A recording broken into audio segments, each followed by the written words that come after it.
It has been said, when a gamer's passion dies, a crow carries it to the land of the dead, and a shadow falls over their soul. But sometimes the fire ignites, and the crow calls to the wolf for guiding strength.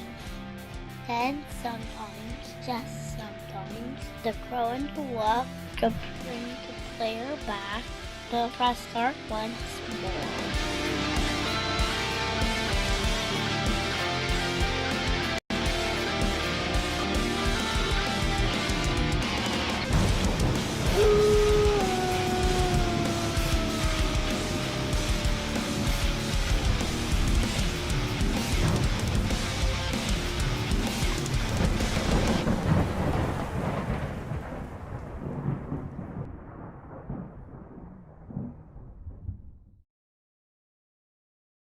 Good morning, everybody.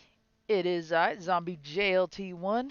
Going to be streaming a little bit this morning and possibly later on this afternoon.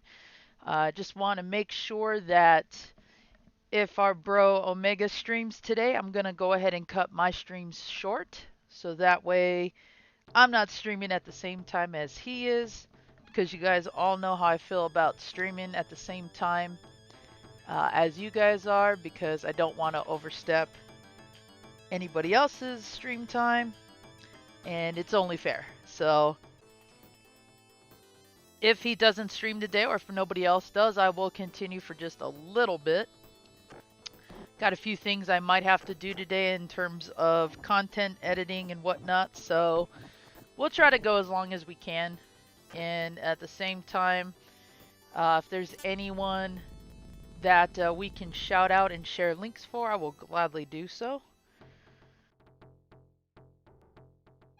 Just gonna take a moment to share my own stream out. I also want to take a moment to thank everybody who hung out in my Discord yesterday. I was not able to stream because I had to do some things around my home and prep the game room for some more changes coming soon. So that's pretty much where I dedicated a lot of my time.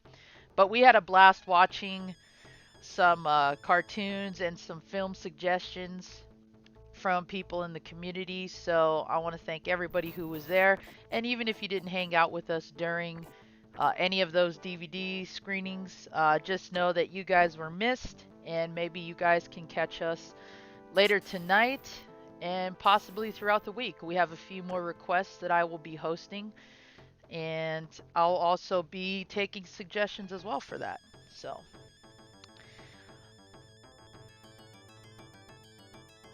gonna take a moment to see who's been popping into the chat real quick.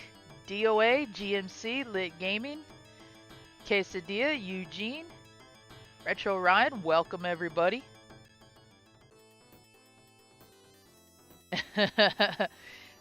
Actually, Ryan, I woke up in a Golden Axe mood today, so I will be playing Golden Axe 1 in just a moment.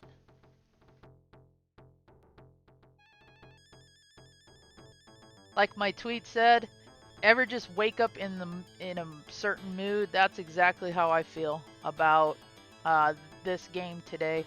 I woke up with like this sort of like Conan the Barbarian type of mood. Like I just wanted to jump into something fantasy based, and the first thing that came to mind was this game, because for those who've never heard of the group, there is a band called Mega Driver, and they do metal remixes of well-known Genesis games, Streets of Rage, Revenge of Shinobi, Golden Axe.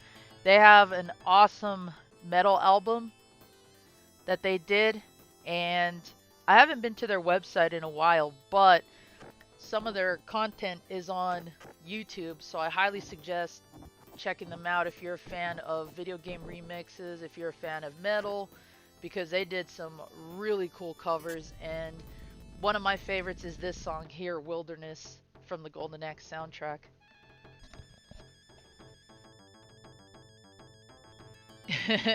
Yeah, technically today is February, or no, it's not February yet, but it's on the way. The only reason I'm not eager about it is because then that means we're back to summer again in Arizona. We don't get all the 4 seasons. We get bits and pieces of everything. So that's kind of the reason why I am the way that I am about it. Okay, it looks like we got everything up and running. Been having a little bit of an issue with my controller today for some reason, but it looks like I got it. Let's see. Magic, attack, jump. Okay. I'm going to change that layout, so I'm hopeful. There we go.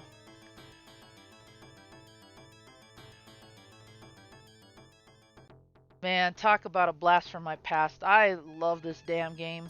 I've been a fan of it since the arcade days, when Sega was king of the arcades.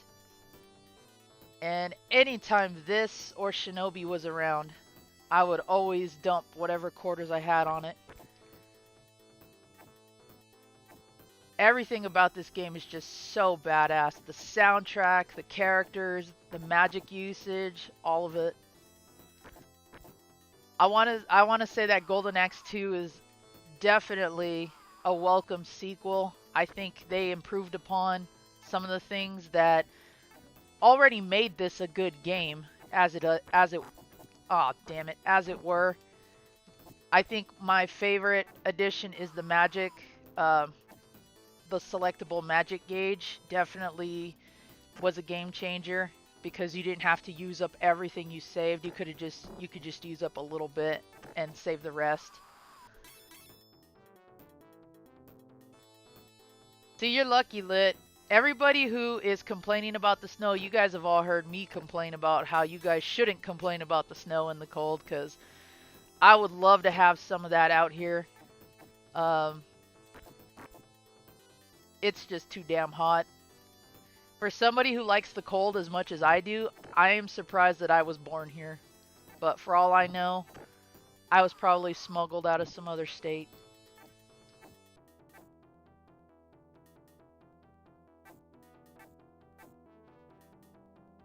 Come here. There we go. Give me the chicken stinger. Come on. I will take you up on that, Eugene. I will gladly take you up on that. A buddy of mine is from Chicago, the kind of like the outskirts Chicago area, not like the downtown areas, but kind of like the rural outside areas. And he even told me he misses being able to shovel snow. So I know there's gonna probably be a hint of me getting sick of it, but I think for the most part I would just love the cold weather. Okay. Where are those 2 idiots at? Ah. Not what I wanted, but okay.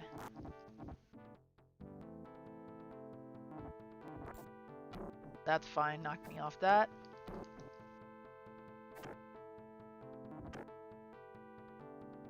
I want the new one anyway.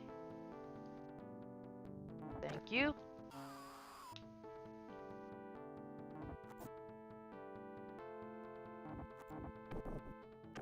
Ah, not what I wanted to do.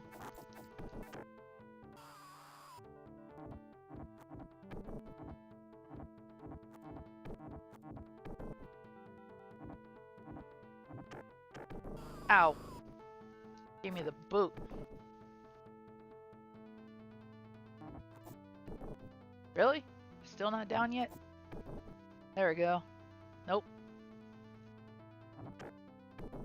There we go.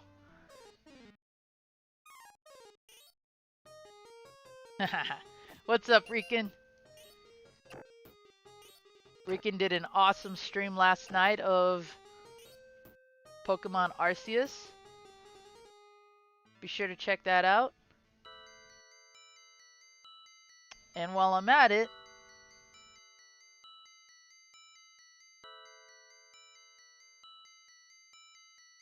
let me change this up a bit. There we go. Feel free to share your channel links, everybody. You guys know I love to keep everyone connected and supporting each other the right way. So if you haven't seen his content or haven't visited his channel, please do yourself a favor and do so.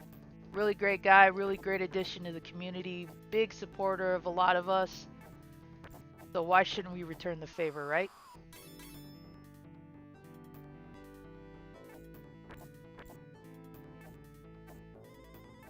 I think maybe later today I might watch the Conan films. Just because I'm in that mood today. Oh, you rat bastard. That's what I get for looking at the chat.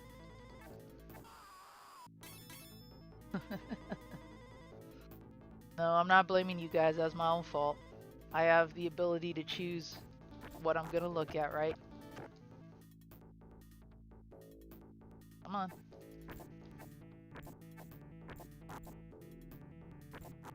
Ah, he's got the better reach. Okay, we'll change that. Gotta love 80s beat 'em ups where they fully take advantage of you if they can. AI's pretty smart sometimes.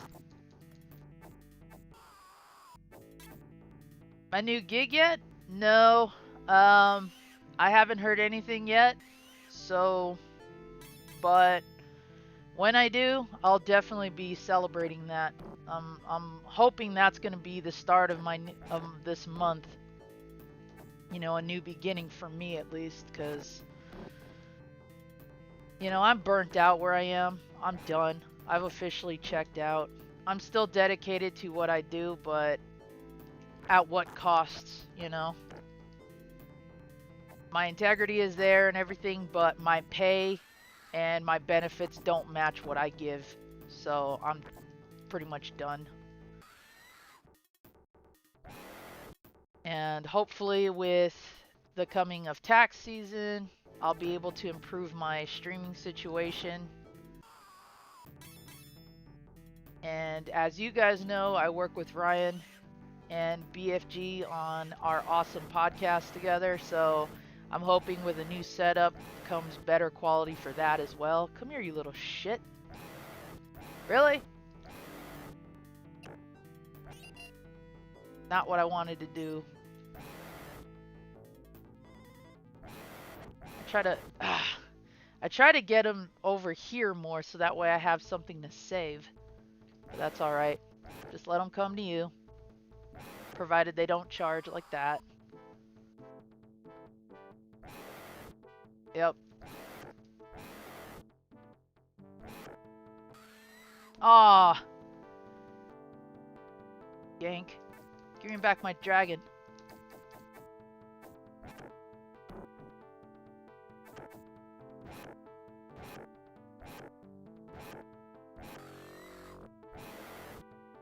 Yep, the skeleton's the worst.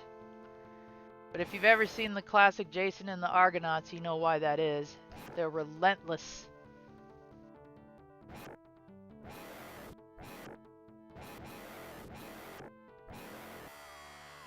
Oh, that was a bad echo.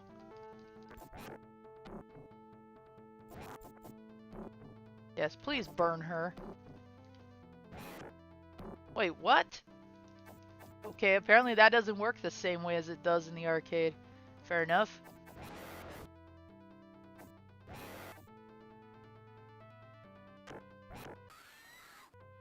Bitch.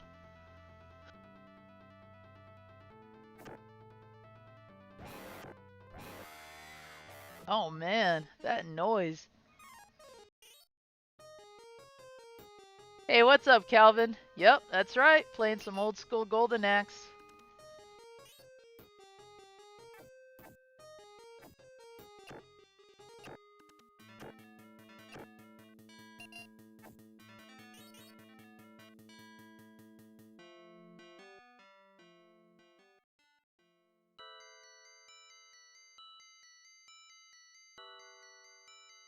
Oh, you got the did you get the KI cab, Calvin? Is that what you're talking about? Because if so, I need to check that out. And I could have sworn I had changed this, but I'm going to do it now.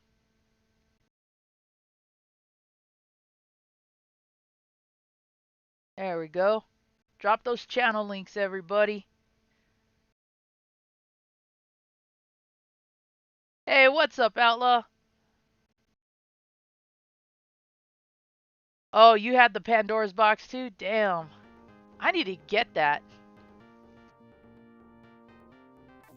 After watching some of Lit streaming that, I wanted to pick one up.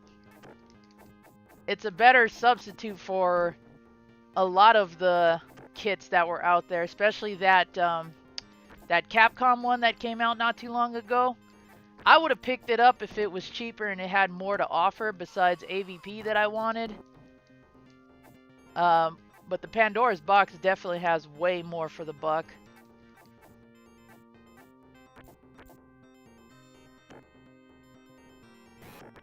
Ah, chump.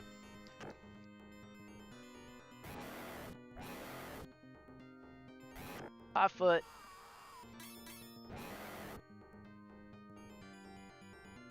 Oh, you're getting the T2 cab as well? Nice.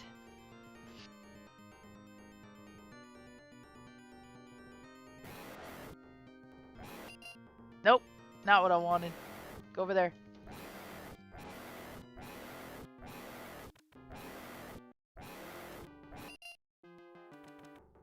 Come on.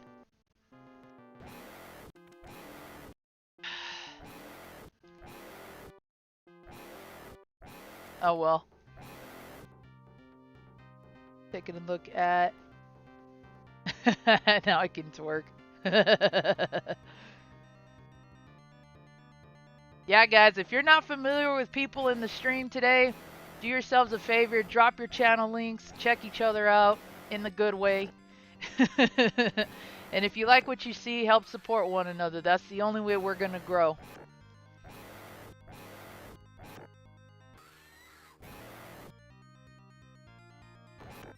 And that's exactly how I do things here.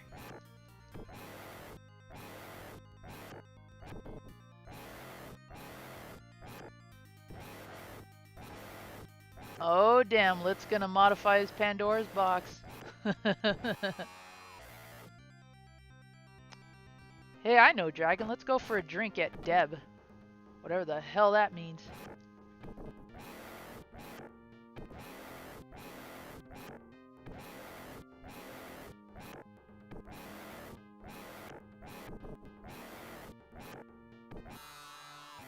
Not gonna lie, if there actually was a place called Deb, I would definitely visit it.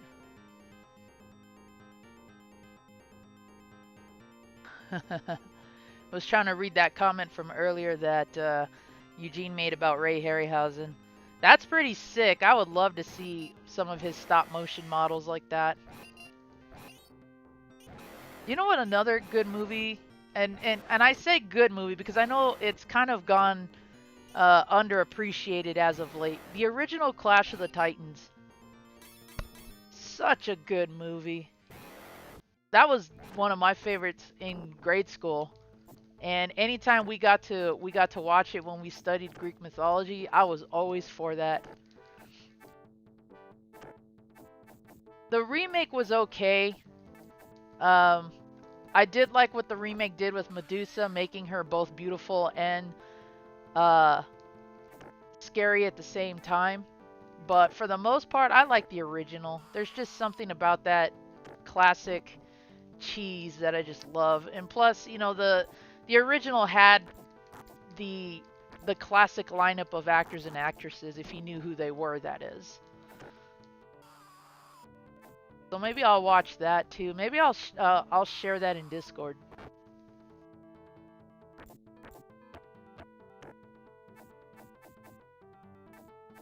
If anybody's down to watch that later. We do have a suggestion for the sequel to Tremors, Tremors 2, in honor of our pal J-Chips. So I will be showing that at some point tonight as well, whenever he's good to go. Really cool to see that movie again after all this time. I own it, but still, it's like when you own so many movies, you don't tend to watch a lot of the same ones over and over. Unless it's Krampus, I can watch that movie any day for obvious reasons. But, you know, I tried to... I always focus on movies that people have never seen or haven't seen in a long time versus what my own interests might be at any given moment. Unless, you know, somebody really tells me they want to see something that I want to see too at the same time, then it's different.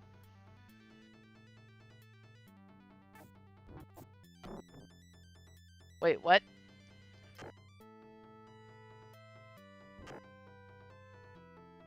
What's rated G?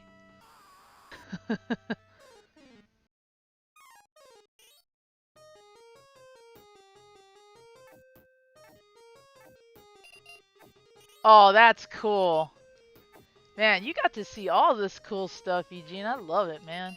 It really is a shame we don't live close by. We could totally geek out on all of our fandoms.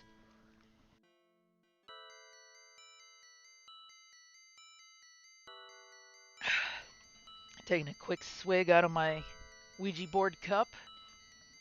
I bought this when I worked at Spirit Halloween the first time. Loved it ever since. It's classic. I used to take it to work all the time and freak people out because I have not only a Ouija board cup, but I also have the there you go. Come on. Ah, that one didn't fall for it. I also have coasters. Come on. Fall. Oh well, this will work too. Stun lock them the same way they can do us.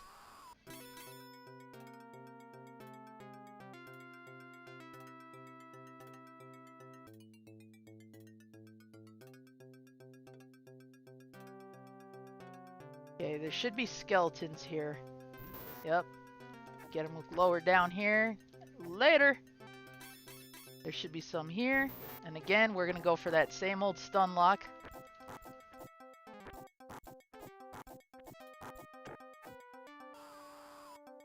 When you can stun lock them, obviously it takes them less hits to go down than it does to go toe-to-toe with them. So highly advise it when you can. And especially in sections like this. Just keep at it. Don't stop. They'll go down faster. I think there's one more. Or there should be.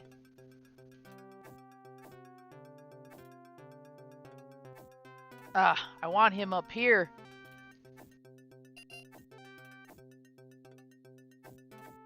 Come on, you little shit. Ah. Oh well. Again, trying to go for that stun lock.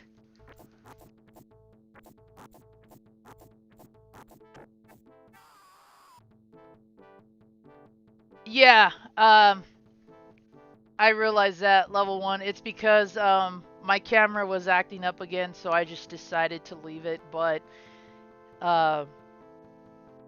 here I can do this.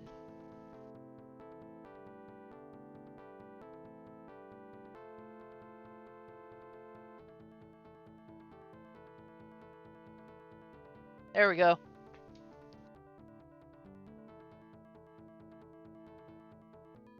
In the event that some of my notifications pop up, I also like having them there. But it's all good. I saw I got a recent subscriber, but it didn't, or a new subscriber, but it didn't pop up for some reason, so I may have to retool all that stuff.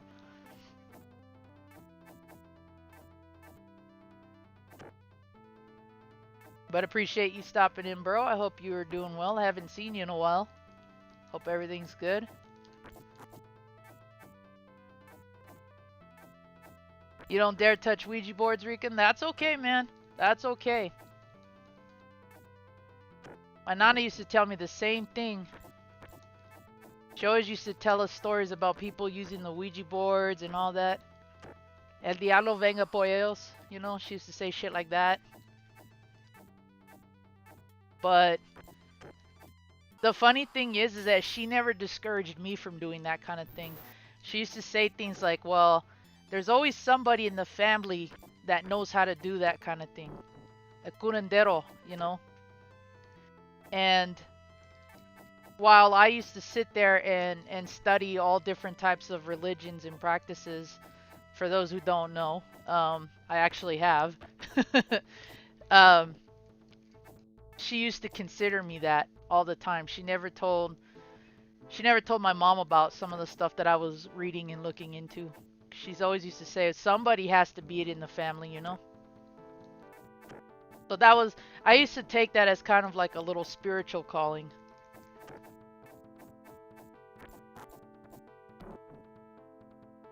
Well, I appreciate that, level 1. You know I keep it real. If you can't stick around and chit chat with us, a simple like, a simple hello, share, you know I appreciate all of it. Alright, let's turn it up here. Burn them!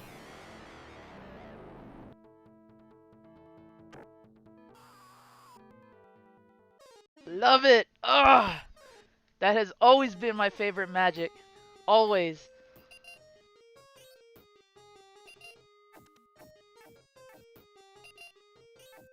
Why what, Calvin? Why did I study or why did I practice? What?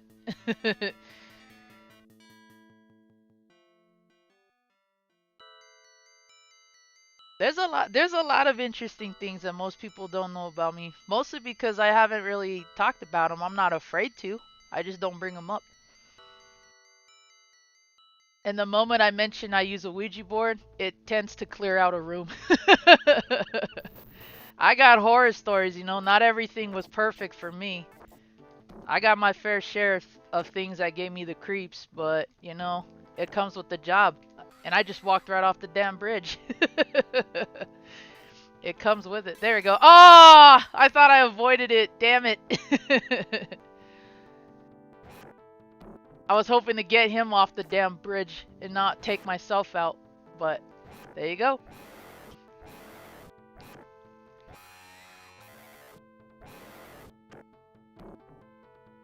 Yeah, see? That tends to happen. And you know, I'm not ashamed of it. I'm not ashamed of a lot of the things that I studied or took an interest in. I'd rather be enlightened, both good and bad, than be ignorant. Let me put it that way. Because out of all the people I've met in this world, out of all the things I've dealt with in my own life, out of all the things that I have ever heard and learned about, I take nothing away from those experiences. Even douchebags I've met on here. Because there's a gold lining to everything. And even if all you ever gain is a bit more insight on a subject, then that's more than what you came into it with. You know, because I've had conversations with just about all different types of people, all different walks of life, all different beliefs.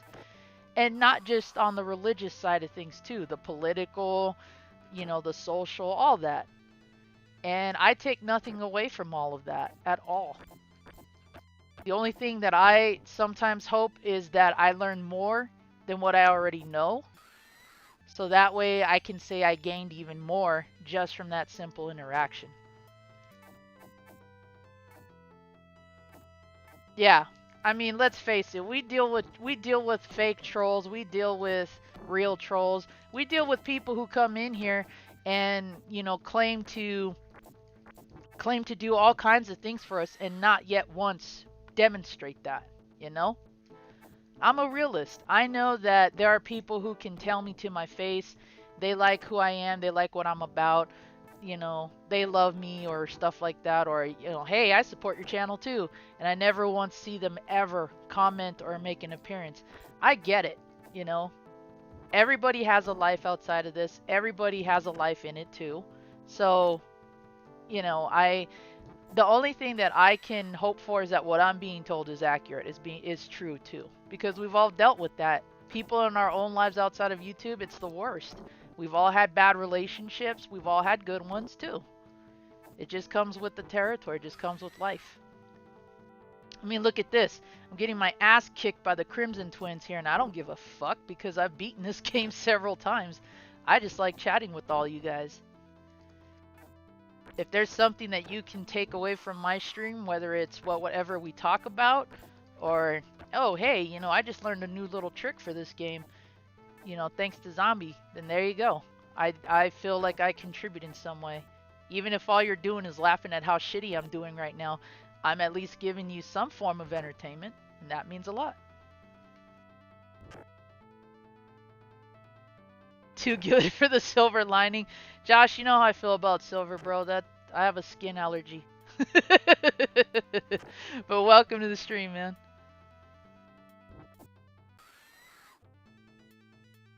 Nah, I wouldn't say that. I wouldn't say that, Edwin. But that's interesting that she had Santeria altars, because when I was researching that at one point in my life, I considered having a whole different display of many different uh, deities and idols, just to kind of reflect the sort of path I chose with being spiritual. That's one thing I don't take away from college either, is just the exposure to stuff out there and being able to research it and not have a filter put on things. I went to Catholic high school, for those of you who didn't know, and you wanna figure out a way to convert people away from religion in a fast way. Definitely send them to a school that revolves around a religion. Because let me tell you, I learned more about the hypocrisy and the getaways that people have with it, the scapegoating, than I ever have.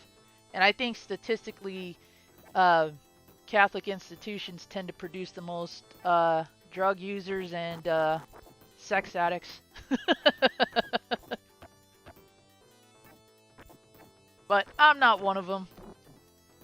I was just too open-minded for that school. I never wanted to go, and the moment I approached a few of my theology teachers with open-ended questions, the more I knew I was going to go to hell in their eyes, and I frankly didn't care.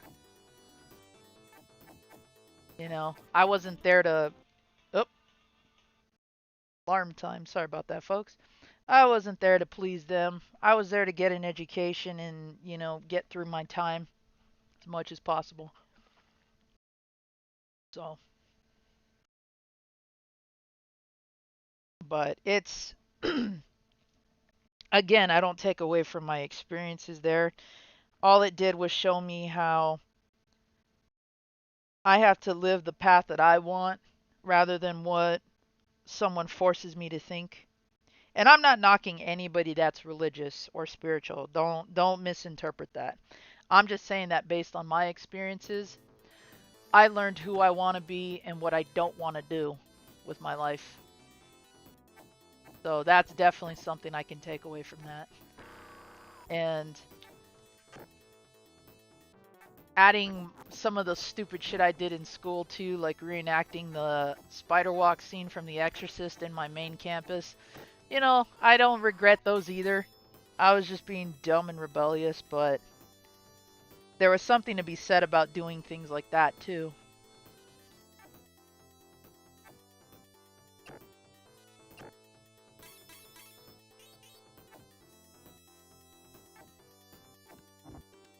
Yep. I went to hell in their eyes, CL, and I went to hell in my parents' eyes. I don't really care, because it's not for them to dictate whether I go to hell or not, if hell should exist or not. You know? I read philosophy too. A lot of them will say that hell is what you make of it, heaven is what you make of it. How do we know we're not living in hell now? There's so many different viewpoints, and not one of them clearly defines anything. Everything is subjective.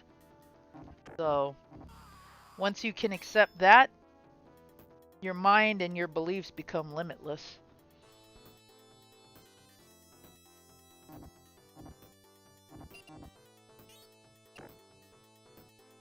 It's like what some martial artists say, and how you don't limit yourself to one particular style. You try to learn a bit of everything.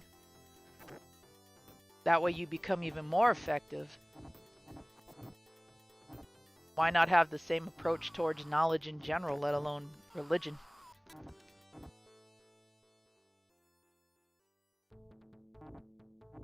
Exactly, Bill. Right? I'm already going to hell for playing D&D. There you go. And you know what? If it means I get to be my Goliath barbarian over and over again, you damn right I'll commit myself to that. Welcome to the stream, man.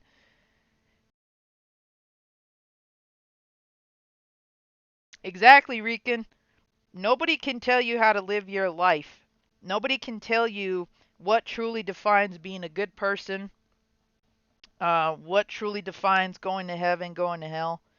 It all depends on what you believe. And ultimately, if you have a belief in God, He is the only one that can truly judge you, not anybody else.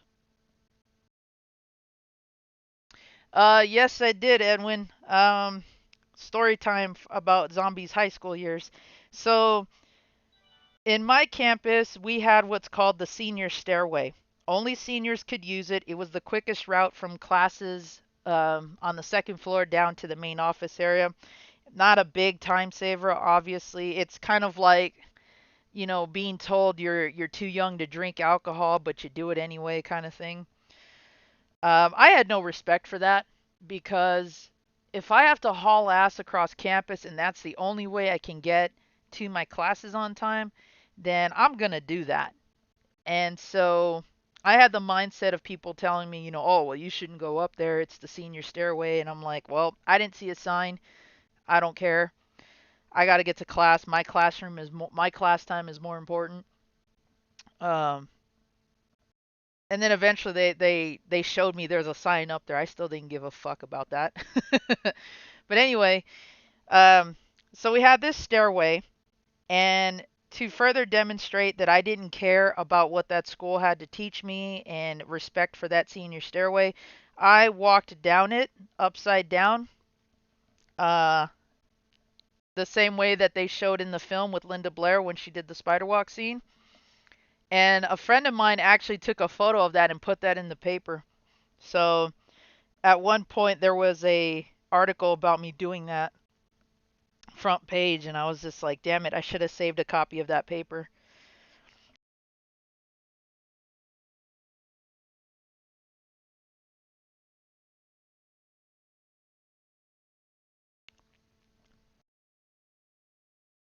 And some of my buddies from high school still remember that.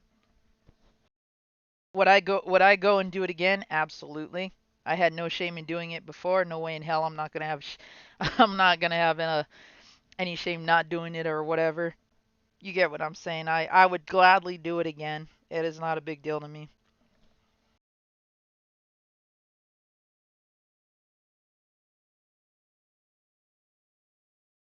All right, just fixing my phone alarm again. There we go. Oops.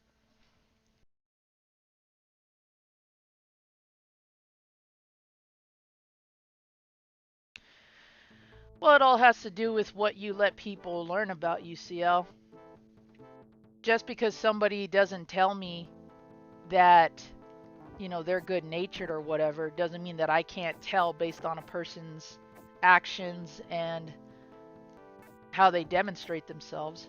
Everything about you tells a story. How you talk, how you walk, everything. If you're keen enough to see these things, then you can tell the authenticity of what someone tells you. That's why I don't that's why I tell people you never know what someone is truly capable of until they're put into that situation. And my experiences working with the law have demonstrated that 100%. People you don't think that are capable of doing things like assault and murder and all that, you see those case files and sometimes it's evidence, sometimes it's not. So you just learn to read people is what I'm getting at.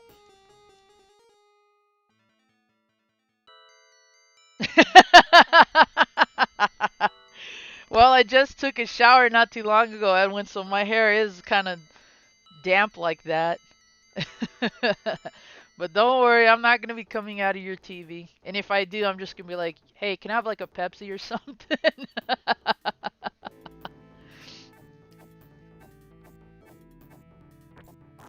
I did dress up like the mom when I streamed Ju-On the Grudge again in October. For those who didn't catch that live stream, I was all decked out in the white paint and the white clothes. That was fun. I gotta do that again.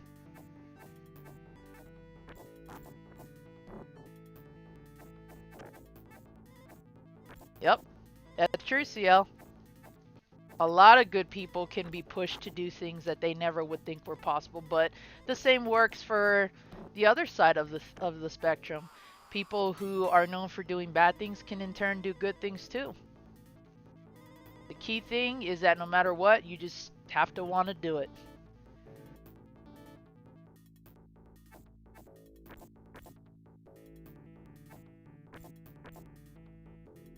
I mean, hell, some of us in the community are all about giving back to each other, helping each other out. We don't have to do it, but it means a lot to us to do that for other people. Case in point, you know, the other member of the gift giving mafia in here, Edwin. So we're all about that. All he wanted was a Pepsi. Yeah, that's what my tombstone's gonna say. All I wanted was a Pepsi. Why? Because I'm not a Coke drinker. No, that's a lie. I actually am. I drink both of them.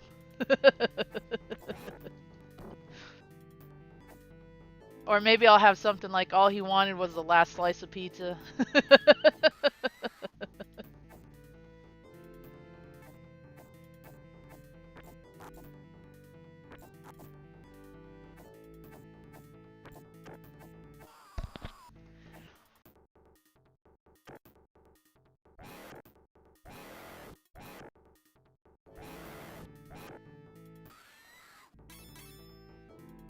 Knowing me, I'll probably put something like, why are you here? Go have fun. Don't be depressed. Because that's how I'd be. I don't want people to... I wouldn't want people to mourn me. I'd want people to, you know, continue with their lives. And, you know, if you really want to honor my memory, just remember who I am. That's it. You don't have to spend your day visiting me in the ground, half-eaten by worms and stuff, you know? I wouldn't want that. I'd want anybody to be happy, and, you know, yeah, if you want to come by and chill and talk, sure. But I wouldn't want anybody to kind of feel obligated to do that, you know? There's a beauty in death as there is in life. Now, if you want to come by and leave me an offering because you don't want me to haunt your ass later, sure. You know? Leave a pizza on my tombstone and hope nobody eats it. There you go. Hey, Hugo. Welcome, brightest day. I didn't see you come in there. I apologize.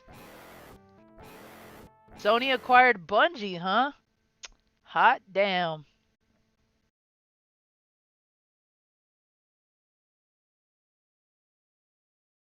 I don't know, Rican. Both of those have some weight to them. Both of those have weight. I guess it's only just a matter of time to see who's gonna do what. Ah, you cheap. You gonna use my head as a bong bill? That's cool. Hey, at least we keep it in the family, right? I just hope that I give you one hell of a buzz.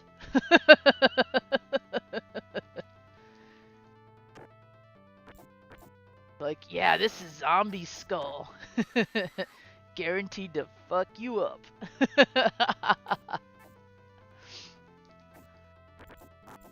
Oh, they're jumping me. Damn you, Harryhausen.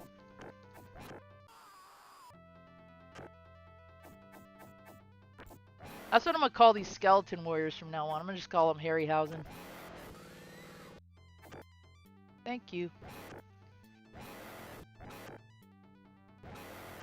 Oh, hang on a sec. My dogs are doing some weird stuff over here.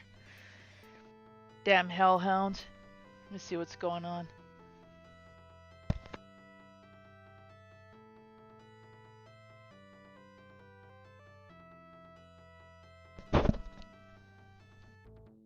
What you guys doing, huh?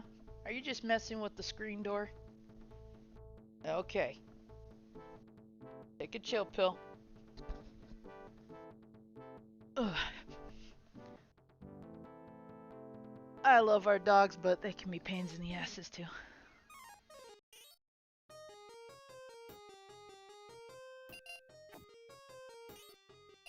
Okay, I want that meat. Give me that.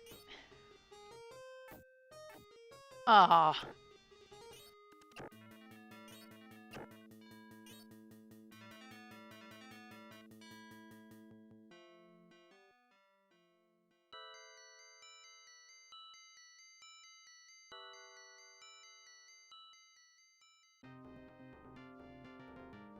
You might have to glue some hair onto my skull, Bill, as a matter of fact, just so there's some kind of authenticity, lest my hair don't fall out entirely by that point. And then you gotta put the sunglasses on me too. That has to complete the ensemble. Glitch? Much? Guys like that? Got to see the Gamera that I'm riding on, apparently.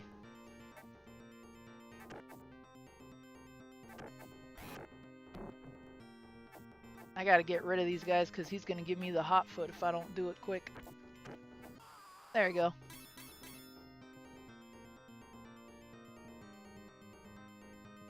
Well, everybody does have different sides to them, Steel. That's the thing.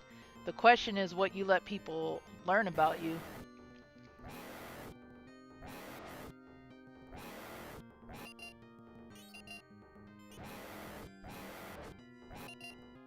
And most of the time it doesn't have to be as black and white as most people think it does.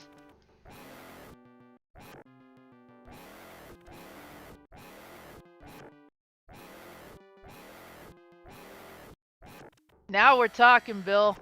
Now we're talking. You gotta put the double snake insignia too next to me. God bless James Earl Jones for that character.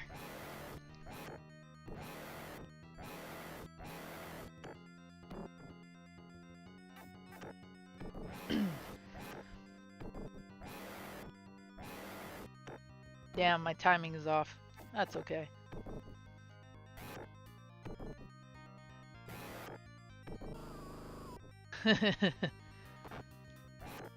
But if I turn into a snake, that ain't my fault. It's whatever you guys do with my skull at that point.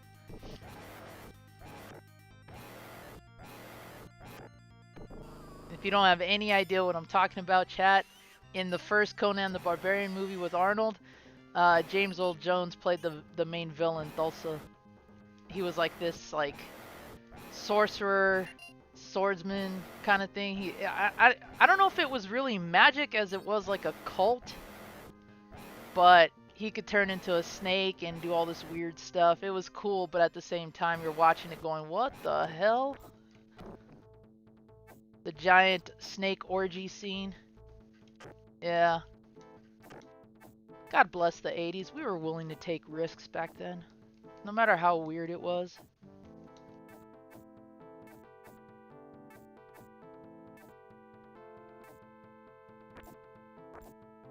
Well, that's also based upon the notion whether or not you believe in duality, CL. A lot of people don't. They like to present maybe just one clear-cut version of themselves, but the thing is you have to have duality in life, because if you don't, then we have nothing to compare the other half to. How do you present yourself as good if we have no representation of what evil represents? And so on. So I've lived my life with duality all the time. You gotta have one if you want the other. And then, of course, if you want to complicate matters, then you go triplet and quadruple, all that stuff.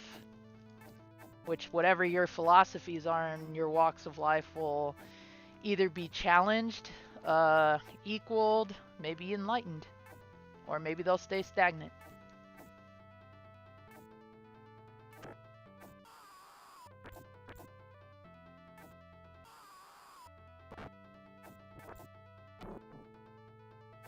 Yeah, Bungie has kind of taken a hit ever since they sold off Halo. It was like giving up their only cash crop. So it's kind of weird that they would do that, and kind of, I mean, I credit them for trying to branch off and do things their own way, but I think Halo was just way too big for them. You know how they say like an album or a movie comes out that's just so big that no matter what you do afterwards, it doesn't even compare. I feel like that's what it was with Bungie and Halo.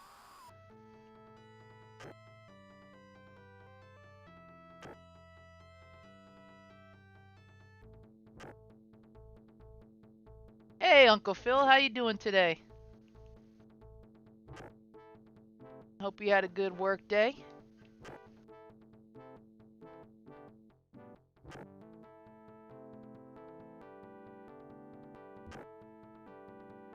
Yeah, I was trying to figure out how to describe him lit, but that's a good definition for sure. And what I liked about the Conan the Adventurer cartoon was that they kept that cult in there, but went literal with it. Like, oh, there's actual snake men, you know? But they had Set, they had Rathamon, they had all those figures, which was cool.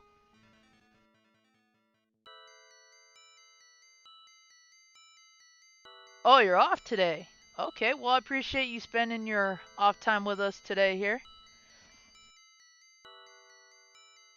If anybody does plan on streaming, feel free to drop your channel links, even if I'm still streaming, because I want to help spread the word about all you awesome people out there.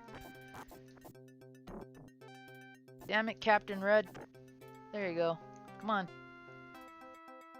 Alley up. Ho.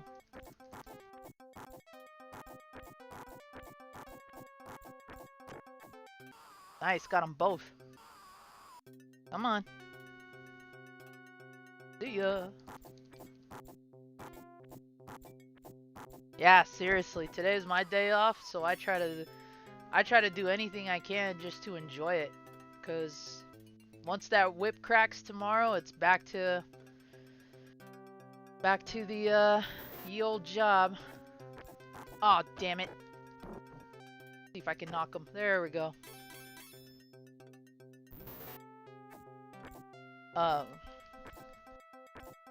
Yeah. And don't get me wrong. Again, I'm grateful I have a job right now. But I've been there too long, and without any chance of climbing that corporate ladder, I really don't feel the need to, like, I feel like I've done my time here. You know, when you reach a point where you just feel like no matter what you do, your contributions are going to get overlooked and you're not going to really go anywhere. That's where I'm at this point. So that, and just because of the personal issues I've had with them screwing up my pay and everything. I'm not too keen on a company that likes to blame their lack of paying you on a computer glitch. Like, no, you take responsibility for that and you get me my money in 48 hours. So, and if Bill is still here, he can tell you, because we used to work together for years.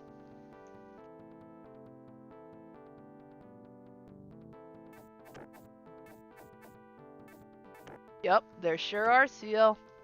Whether you agree with them or not, if a person is 100% authentic in who they are and what they believe in, even if you don't agree with them, and I say that wholeheartedly because I've met people I don't agree with their point of views, but I respect their rights to them. I respect their honesty and their approach to me about how they feel about things. Like what I told my girlfriend once, although I don't agree with some of the racist routes people have taken in their lives, I have to respect their choice to do that, you know? If they don't want to respect my rights, probably not. I mean, that's up to them, but I respect their right to choose, and ultimately that's what everybody should be getting in its simplest form. Just because I don't agree with it, you know, doesn't mean that much. But if somebody acts upon that in some form of retaliation, of course I don't agree with that at all. Because I've been judged the same way. I've been judged based on how I look, what my background is, all of that. I've had my fair share. I don't agree with people treating me or viewing me that way, but it's their right to choose to do so.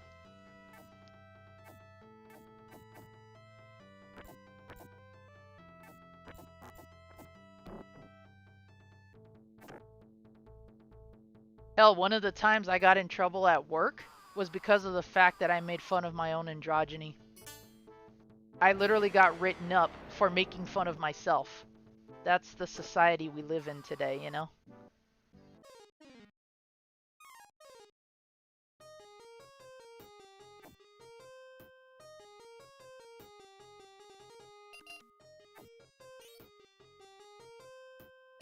But it just goes to show that the more assertive you are in who you are and what you're about, the more the world is not going to like you.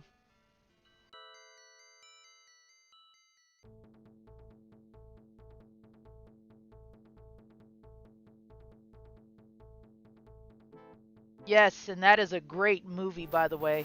I love the whole trilogy. Um, Haha, scared him away. I love the whole Unbreakable, Split, and Glass trilogy, but Split is my favorite movie out of all of them. Just because he did such a great job with that role and all the different characters that he had to portray. And we kind of had this talk a little bit in my Discord last night. The type of role that Edwin fills for the company he works for, and yeah, imagine if you think you have it rough. Imagine being somebody who has to experience things of that nature or can't live what you would call a normal life.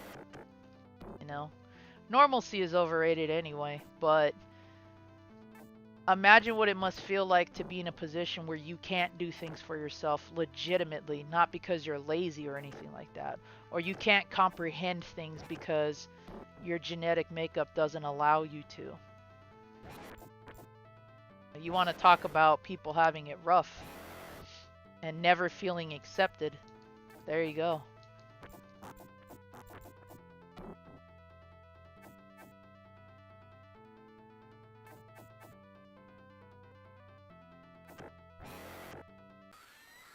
Oh, I know that route too, CL. I definitely do. The androgyny that I have, it throws a lot of people off, and as soon as they tend to learn the truth, most people start to put me in predetermined categories, so to say. And while I wish people wouldn't do that, I can't stop it. The only thing I can do is embrace it and sit there and say, well, you know, granted, I had no say in what I was going to turn out to look like or be like. The only thing I can do is play the hand that I'm dealt. I can choose to look like this, I can choose to act like this, I can choose to do this. If that makes me an outcast, it makes me an outcast. There's something to be said about being an outcast too. You can do that with a sense of dignity. Just be assertive. Know who you are, what you want to be about. And as long as you can do that, nobody's going to touch you, really. Yep. That's true, Lit.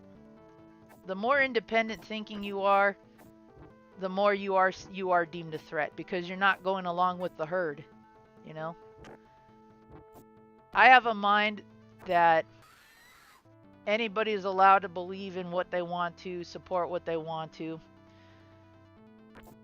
But the moment you turn zealous with it, that's when we're going to have an issue. You know, you shouldn't be trying to enforce your opinions, your point of view. What you should be doing is enlightening people. You know, educating them on said subject. And this is coming from a person who had a 2-hour conversation with a racist back in college. I actually had a full-blown conversation with somebody who did not like Mexicans. And I said, well, before I told you I come from a mixed background, you seem to get along with me pretty well. What changed all that? And he pretty much opened up to me and said that he comes from a background where they did not like Mexicans. And I said, okay. Shed some light on that for me. What is your background? What were you raised to believe? What were you taught? And I pretty much let him say what he needed to. No judgments, no badgering of him, no calling him names, anything. I just let him enlighten me as to where he came from. And I said, I appreciate that. That has given me more insight to the mind of somebody who shares that racist point of view than anybody else I've ever met. Now, if you would grant me the same opportunity, and sure enough, He let me talk about my background, where I come from, what my name is all about, how I'm different from the misconceived notions that he has. And I said, if I'm only one out of the many that you meet in your life, I hope that you take away from that and realize that there is at least one person who doesn't fit that description you have. And you should be proud of that. So, never deny yourself an opportunity to understand where someone's coming from, whether you agree with them or not. That's all I can say on that. And if nothing changes, at least you had an opportunity to learn something.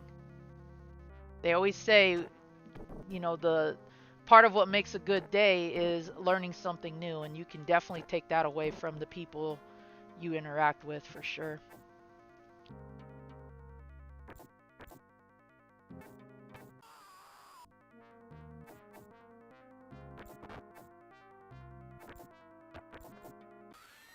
Damn it. We can do this. I just want to get rid of the skellies. The Harryhausens. There we go. Now I can take him on.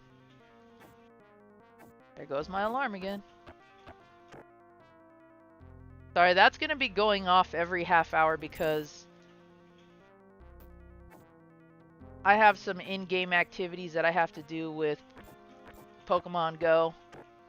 So I have things on a timer.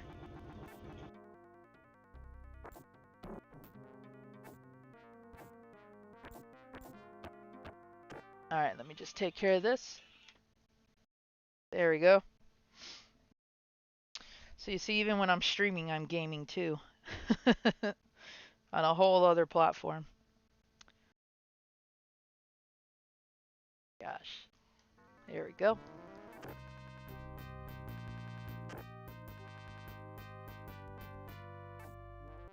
Yep.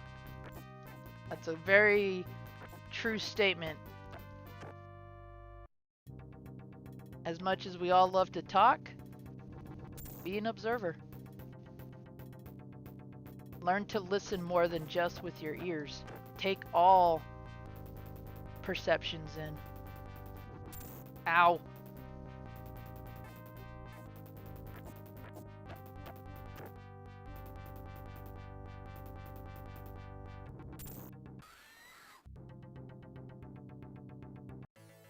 Ah, damn. I thought I had one more continue.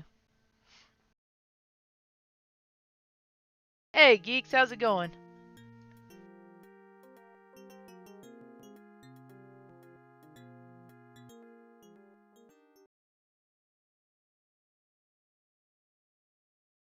Let's play Golden Axe 2 for a little bit. Love this intro, too. The whole epic music setting up the storyline.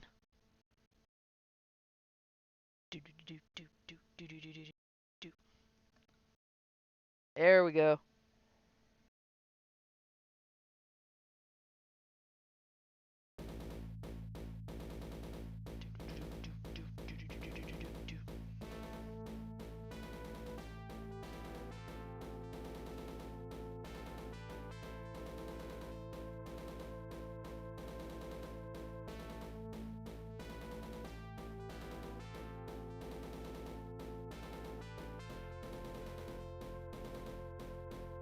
Then it switches to this lame hip-hop. I liked it better when it was the... I liked it better when it was that... Do-do-do-do-do-do. Yeah, there we go.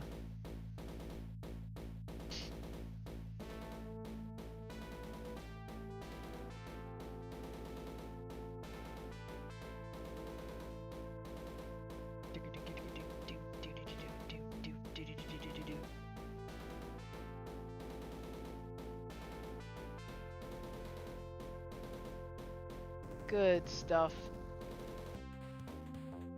Of course, we're gonna stick with Tyrus. She is my character, always will be.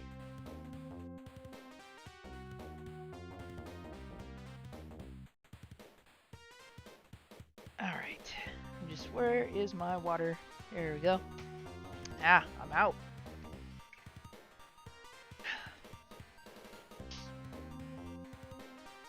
Totally is, man.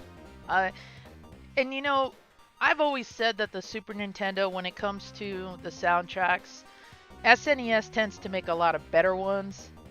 But that doesn't mean that the Genesis does not carry its own weight when it comes to some soundtracks. You know, I think we all can agree for the most part that Streets of Rage has one of the best soundtracks on the Genesis ever.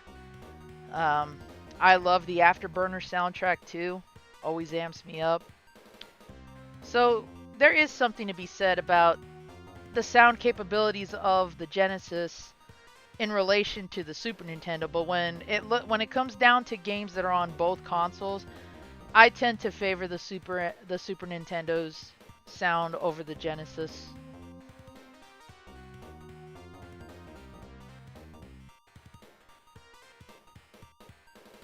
Oh yeah, Gilius.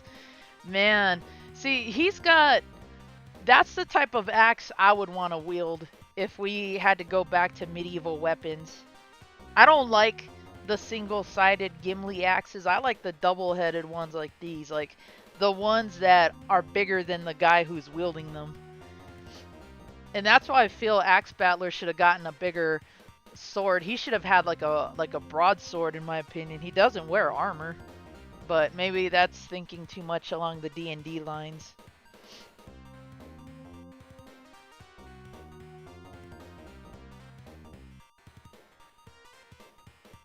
Well said, Lit. Well said.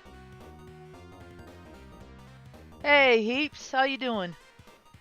Welcome to the stream, buddy.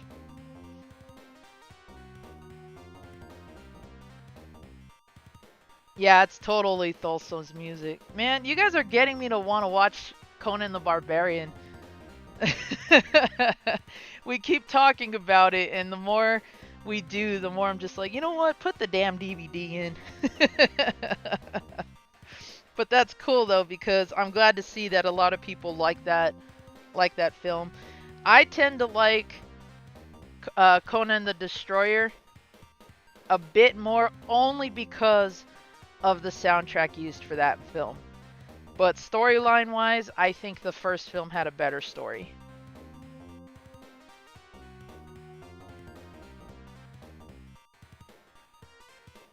Alright, now let me just get Tyrus here. So if that's something you guys want to do, let me know. I'll put the DVD on, and if we want to hang out in my Discord, I can screen share that for all of us. Oh my gosh, my phone. Ooh, that was bad. Just got a brand new phone and I'm already breaking it. Yay. You can drop an NES from a 15-story building and it'll still work. You drop your phone once and it goes kaput.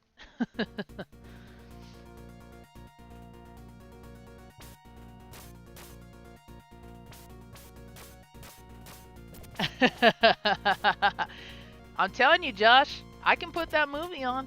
We can all hang out in Discord and watch it. With the suggestion of streaming or sharing Tremors 2 later tonight for J-Chip, I'm for it. Oh! Lousy wizard. Give me that spellbook. And speaking of the man himself, what's up, J-Chip? How you doing? Yeah, those movies are great. I don't care what anybody says. We're not supposed to watch them expecting Academy Award winning material. This is a movie series about a barbarian. You think he's gonna sit there and quote Shakespeare and all this other stuff? Nah. He's not gonna sit there and watch a paper bag fly in the, or a plastic bag fly in the air and think it's beautiful. Nah, he's gonna, you know, he's gonna hear the lamentations of the women. That's what he's gonna do. To quote a little bit of that famous line. Crush your enemies, see them driven before you, and hear the lamentations of the women.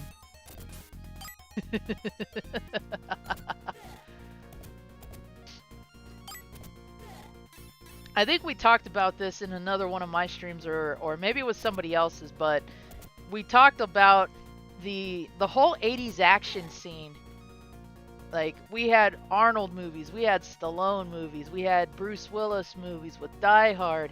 There's so many good ones out there, and it's a shame that it's kind of a dead genre, because there's just too much politics to be able to enjoy a movie like that. I mean, they protested the last 2 Rambo films, for goodness sakes.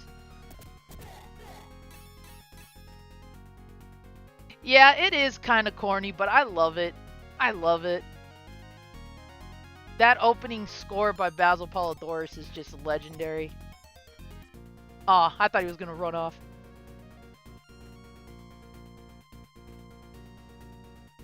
Right, level 1? Gravity is a very, very powerful force. I should know, I've had stuff fall on me too. Not good.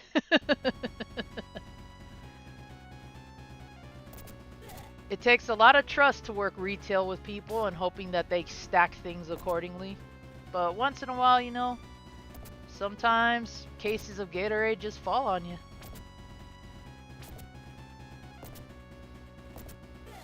But I walked away okay. I walked away fine. I didn't brain my damage. Golden Axe 2, the only game where a deer can look menacing, especially when he's in a lime green Speedo, wielding an oversized mace. Somebody looked at Bambi and was like, you know what, we're gonna give his mother and father revenge. Let's just roid him out and make him 8 feet tall.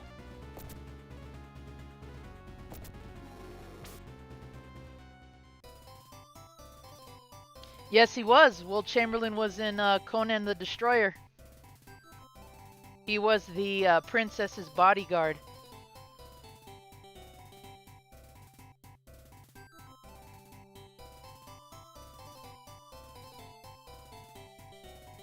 What's up, Leo? Welcome to the stream.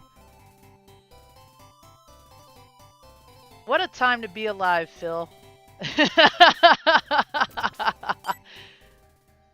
I didn't even get the magic. I was busy catching up on chat. That's okay though. See, I'm crazy enough that if we lived in those kind of like war times with barbarians and savages and all that, I would be crazy enough to do something like that for scare tactic. You know? I don't know if there are any other fellow Dynasty Warrior fans here. Also fans of Romance of the Three Kingdoms and Asian history. But a lot of those figures that the games are based upon did some crazy, crazy shit during wartime. And I'm glad that as the series went on, they started to demonstrate more and more of that. Because a lot of that has been documented. Whether it's legitimate or not is always the case. But I'm sorry, if you take an arrow to the eye, don't die, pull it out and eat it in front of your enemies, that's legendary in my book. I'm sorry. I would not want to mess with a dude who does that on the battlefield. No, sir. Oh, no worries, Lit. Take care, man. I'll see you around.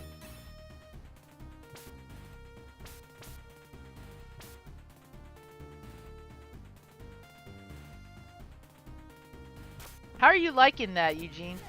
I'm not too big on the Earthbound series. I think, what's the last one that we got here? I think it was 3? It's a GBA port, I think.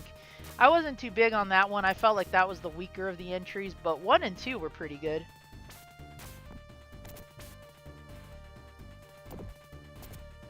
And aside from the Gigas interpretation of Earthbound, I mean, there's plenty to talk about right there.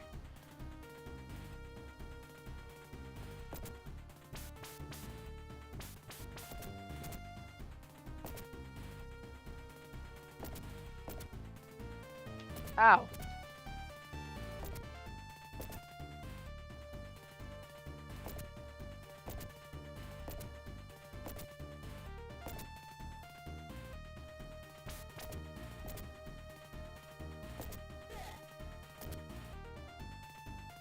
Oh, off by just a millisecond.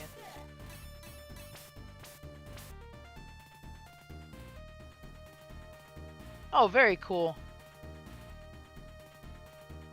Yep, exactly, Phil. Imagine living in a time period like that where even just your name brought with it a sense of dignity and legend. Like, it's a shame we kind of don't have that anymore. But then again, this is also coming from a guy who plays D&D and has characters like that. They say he did this, they say she did that, you know. But it makes for a good story, it makes for a good character arc.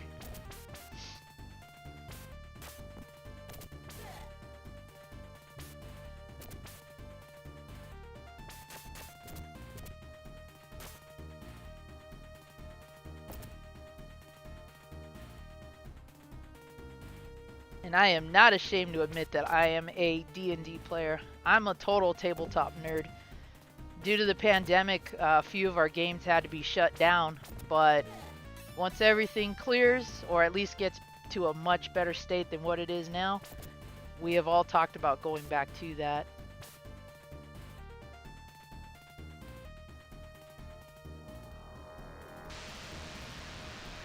Oh, look at that. So badass. Oh crap, I thought that was it. Okay, not a problem. Oh! Hit me with that long sword, you cheap ass. And I don't remember if these skeletons respawn too, because some of the bosses here have minions that no matter what you do, they keep coming back. Like he reses them or something. Ow!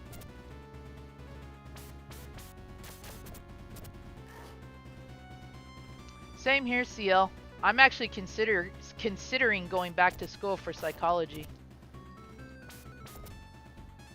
I mentioned before that I have some experience with criminal case studies and also criminal profiling. So to be able to use that and have that as an interest again would be really cool.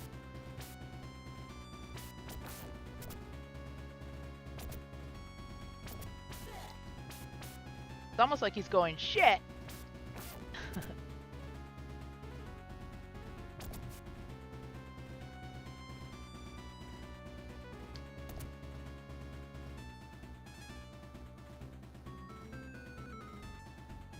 What's 135 loose? Earthbound or something else? Because if it's Earthbound, that sounds about right.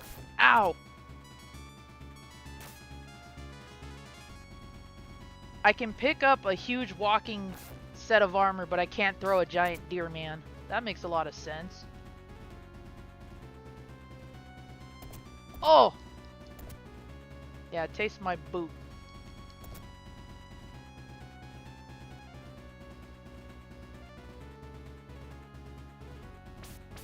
What's up, Mazen? How you doing?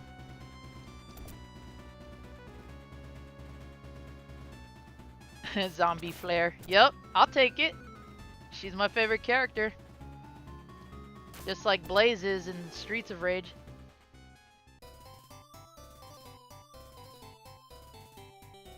Ain't no way in hell that that snail is moving that quick. It's like, yep, something's up. Give me the meat. Hurry up, before BFG comes in and takes it from me. Brrr.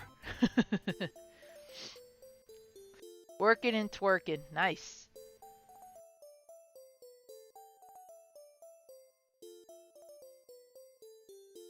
Hey, I don't discourage anybody from trying D&D at least once. I think it's a fun experience. Honestly, what it really comes down to is your imagination and who your GM is, or DM, because that can totally make or break a game. I've had experience both as a GM and a player, and both are equally fun for me. It all just depends on what we're doing.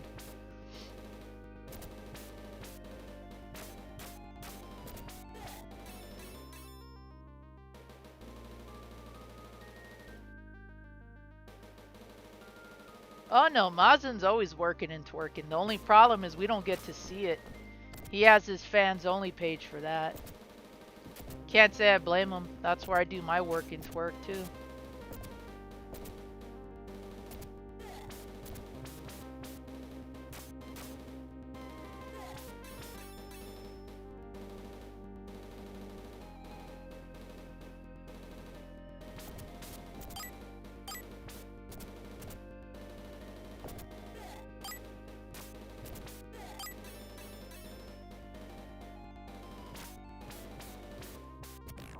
Oh, damn it. I didn't even look what I was doing.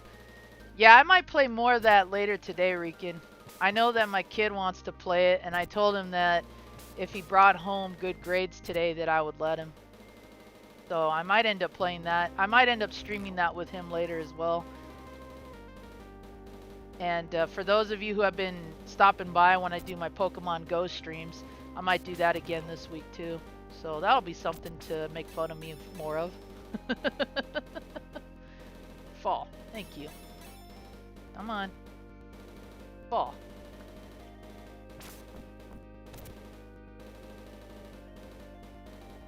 Play smart. Let them do the work for you. I know one of these skeleton bastards is gonna wake up. Ow! Got beat up by a California raisin.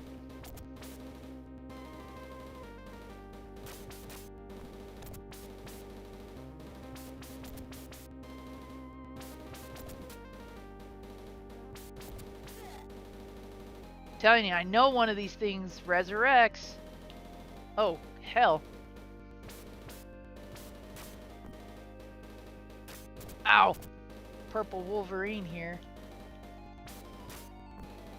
Oh no! Ah! I was gonna try to flip kick them both into that. That's okay. Like I said, play smart. Not always aggressive. Just play smart. Let them do most of the work. Like that.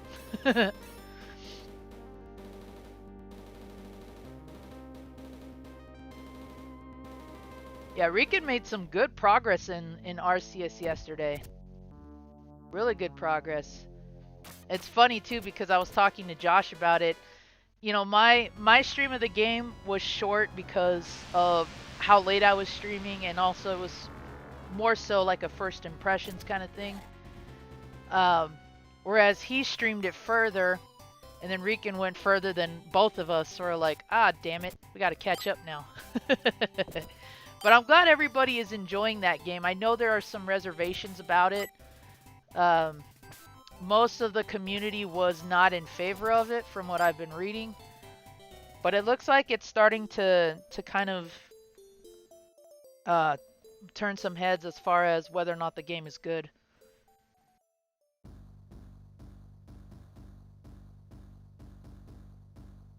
This is the Genesis version. It's just on, I think, normal difficulty. I didn't really change anything other than the button layout.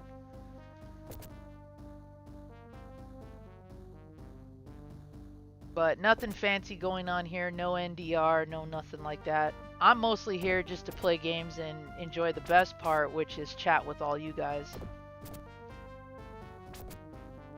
That's part of the reason why I love doing the podcast on Saturdays, is because I love being able to chat with you all and share some thoughts and opinions and experiences on whatever we're discussing. So my streams are an open forum like that. If things start to get just a little too heavy, which I've never even really seen happen in my stream except for things getting a bit confrontational, I've never really been in a position where I've had to sit there and say, all right, change the subject, you know. You guys remember early on, I used to literally just stop playing games and do what was called Zom Talk, where we just would take a moment to kind of be real and talk about whatever the hell was on our mind, pickups, stuff people sent us, that kind of thing. And while I'm in favor of that, at any given time, you know, I like to provide the gameplay and entertainment too.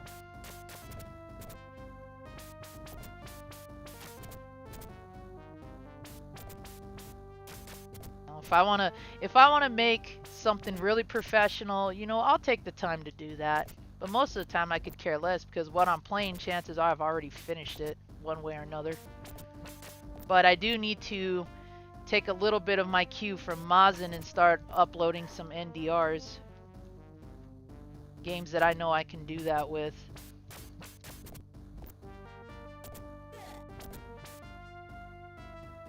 And while I'm being real on said subject, I know that in some cases I'm not taken seriously as a gamer. But, you know, take with that what you will. There's a reason why I tend to know a lot about random pieces of trivia for some games than some people. And that's okay because part of why I collect is also archiving. So I want to learn all about these games as much as possible. Who helped design them? Who helped make music? What are some little tricks and glitches that were both intentional or unintentional? That's the kind of stuff I like to talk about and demonstrate in some cases. But along those same lines, you know, because I don't always present that sort of seriousness whenever I play a game, because I just enjoy chatting with you guys, I know I'm not taken seriously. And that's alright. Not meant to please everybody. And everybody's gonna have their opinion.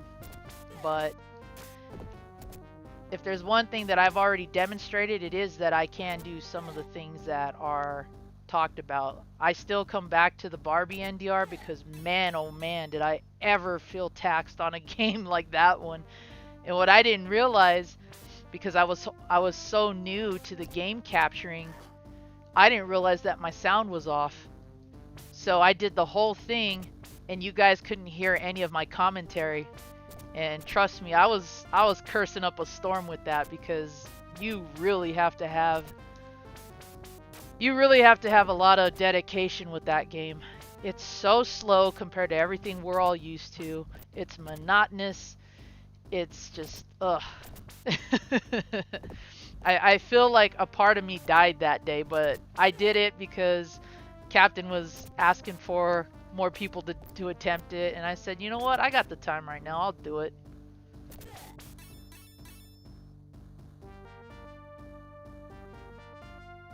But it was one of those things where I can see how something like that is not for everybody. It's just ugh. I felt like a humongous weight come off my shoulders with that game because I could go back to just shelving it, and I'm like, I'm done. I don't ever have to do this again. And that last boss sucks.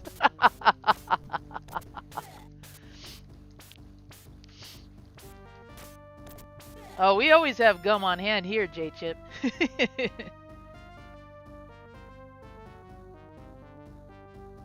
Well, when I put it that way, Leo, it's the fact that there's a misunderstanding that maybe all I do is just collect games. Like, I don't really play them or anything like that, and that's not true. A lot of what I have on my shelf has been saved over the years as a kid, which I'm so thankful for, because if I wasn't a neat freak and a tightwad as I was as a kid, a lot of this would not have withstood the test of time, let alone my own family. Because I have family members that would love to go in my room and just mess with my stuff. But the point that I'm trying to make is that the things that have been brought to my attention since I have come back to YouTube is that it's more along the lines that I'm not a serious gamer because I don't do what everybody else is doing. You know, I don't do NDRs, I don't do one credit stuff. You know, like, I don't make a purpose of my channel to do that. And so it's been brought to my attention that I'm not seen as a serious gamer, and that's fine. Take what you want to about who I am, and, you know, if we're going to talk about gaming collections or gaming knowledge, fine. I'll be seen as a little Nintendo bookworm who knows more about random useless facts than about what's going on in society nowadays. But if there's a time and a place for that, you know, like, if I really dedicate myself to doing what everybody else is doing, all I can hope for is that it be, recognized the correct way. You know, just so people who feel that way about me can sit there and say, "Wow, he actually can say what he does, or he actually does know what he's talking about." Because I get it. I'm in a lot of your guys' streams, and I tend to share a lot of random trivia about shit, only because I feel like it's just fun to talk about things like that. But I also know that that's not for everybody either. So if it ever comes to a situation where, you know, like Eugene for example, I would love to discuss all the various things about a game and sometimes help him out when I can. But he politely requests that not all the answers and all the strategies be given to him, just like Captain does from time to time. And when help is needed, then we can shout it out. And that's fine. I like that approach. But just because I know something doesn't necessarily infer to some people that I actually know how to play these games or do some of this stuff. That's kind of what I've noticed, especially within these last couple months. And whether or not I have to present myself in a different way just to make the point across of, hey, I'm just like anybody else. I can do some of these things too. I just don't make a go at it all the time, you know, then it's up to me to determine whether or not I want to follow suit. But over the years, I have definitely learned to love discussing games more than demonstrating, my abilities with them. And that's when I realized that as I was getting older and I was still collecting, I'm more of like a preservationist in that way. I'm more about collecting games for the sake of having them physical and for the sake of being able to discuss them with everybody. And I enjoy that a lot.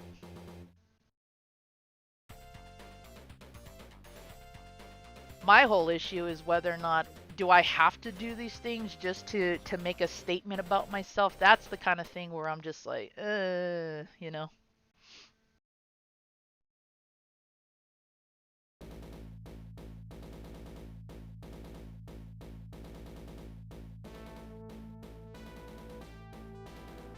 That's cool, Josh. If you do, let me know. I'll try to be there as well if I'm not streaming at the same time.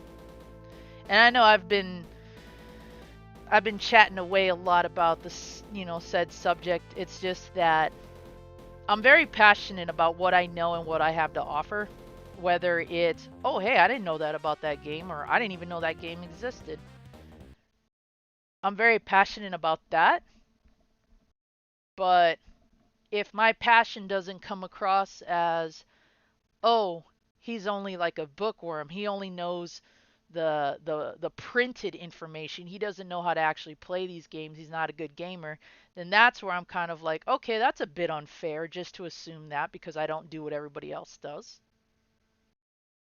So that's my only real issue with that. But the way that I see it, anybody can do what everybody else is doing. Anybody can.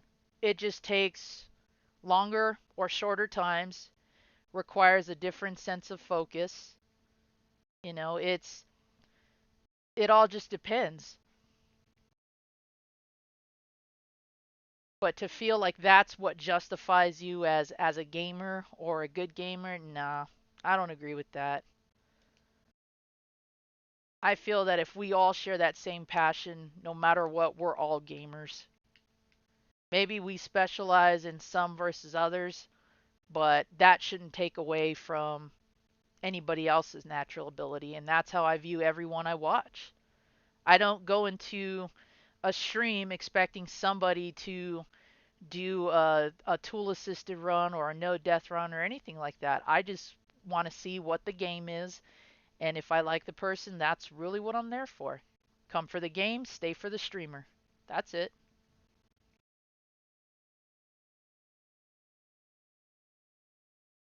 Now, let's say, for example, you know, yeah, exactly, heaps. Exactly. That's how it should be. That is exactly what it should be. And I appreciate that, Eugene. I'm glad that I could help you, but I also don't want to ruin your experience either by telling you what to do every step of the way too, you know? That's why I don't mind it when you say, you know, let me try to figure this out, and if I'm stuck, I'll reach out. I don't mind that at all. I think that's a really cool way to do it, and I'm not offended by that. And Captain Algebra does the same thing. He'll sit there and he'll tell us, don't, if you know the game, cool, just don't give away too much right away because I want to try to figure it out. I mean, hell, we had to do that as kids.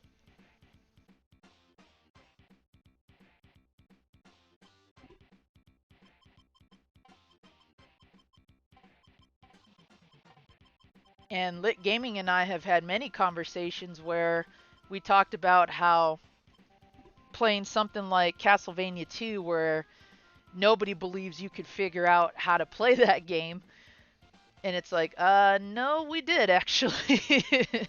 That's what having a summer vacation was for, and having rentals. You figure things out as you go along. You're not afraid to take those risks. I thought I saw Thumb come in here. What's up, man? Hey, ODG, how you doing?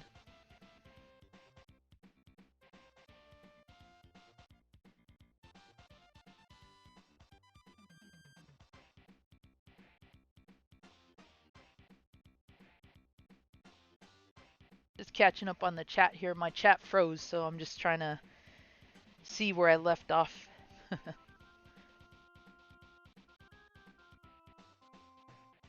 And I'm glad that you guys are offering your points of view on this because, again, I love an engaging chat, regardless of what the subject matter is. And as you can see, my chat tends to fluctuate from all kinds of ideas. Early on, we talked about the fear of Ouija boards and going to hell, and then we talked about all these different points of view on the individual. And here we are talking about, gamers and what truly defines a gamer and what should define a gamer. I mean, that's why the chat to me is more fun than the games I play because I just love the interaction. I'm very much a conversationalist in that way, in that I love to hear what other people have to say just as much as I like to talk about random shit. It's kind of what I'm teaching Little Zombie to do because Little Zombie is at that stage where he wants to talk about himself and kind of share with people how great he is, and that's fine. I admire his confidence. But at the same time, he needs to learn humility too. He needs to learn that there's more to this world than just himself.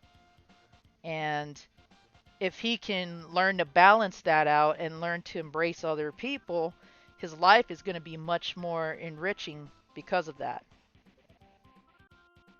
It's not easy for someone like him to interpret that because, he is a special needs child, but I don't feel that that truly defines who he is and what he's about. And I'm the same way when it comes to just about all walks of life. Why do you think I sit here and go on about what makes a gamer?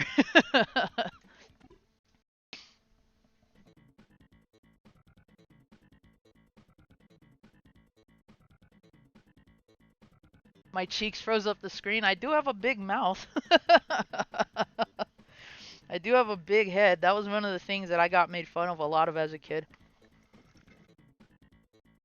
My family still calls me Güero to this day because I'm one of the lightest in the family. But they used to also call me Big Head. That's why I liked Bobby's World so much because I kind of resembled him as a kid, but my cousin growing up definitely looked like him more than I did.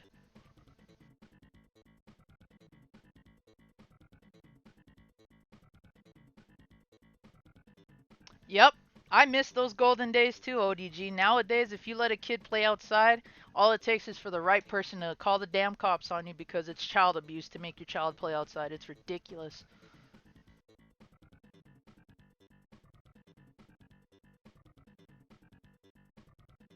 Yeah, exactly, Phil, exactly. There is no shame in us, helping each other out like that. And even if we're new to a game entirely, part of what makes the community stand out is the fact that whether we're there to kind of like cheer people on in what they're playing or, provide some kind of tips, doesn't mean that we can't do, a lot of those things and still have fun with it.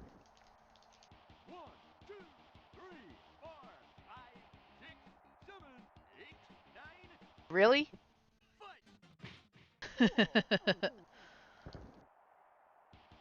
Poor Gabby J.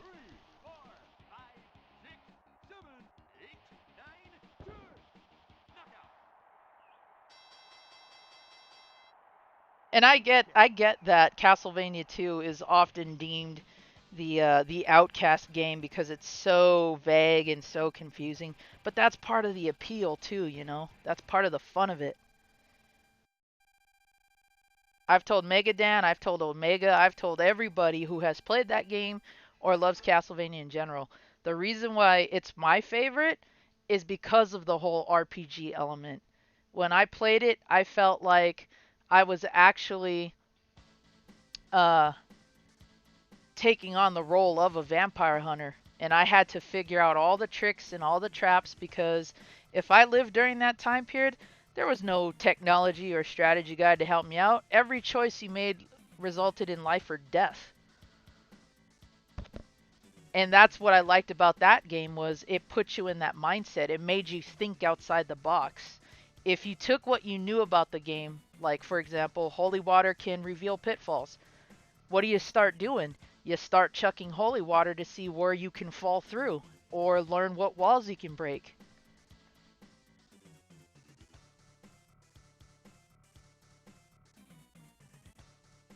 Yeah, that's another good example, Eugene. When you guys came together to play Battle of Olympus, um, I've already finished that game. I still like it to this day. It's not as cryptic as other RPGs or action RPGs. Um, but when I was told if you've already played it, we kind of don't want you to participate, not in a bad way, more so we don't want you giving away like clues and how to play through the game. I got that. I understood that and I was fine with that. I just wish that I had known when people were playing that because I thought you guys were going to be streaming it and I wanted to be there to watch. I didn't know that you guys were playing it off camera, so to say. But it's unfortunate that you were, even if it was jokingly, that you were told you looked up how to do some things online, because that's not cool. That's not cool. It's a joke, and I get it, but it does kind of sting in a way because what's wrong with figuring things out naturally? What, just because other people can't do it?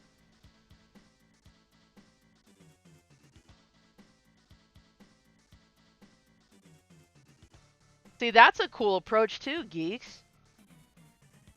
That's a really cool approach, and that's kind of the reason why I enjoy hearing about people's experiences with games like that, because it's going to be something different for all of us.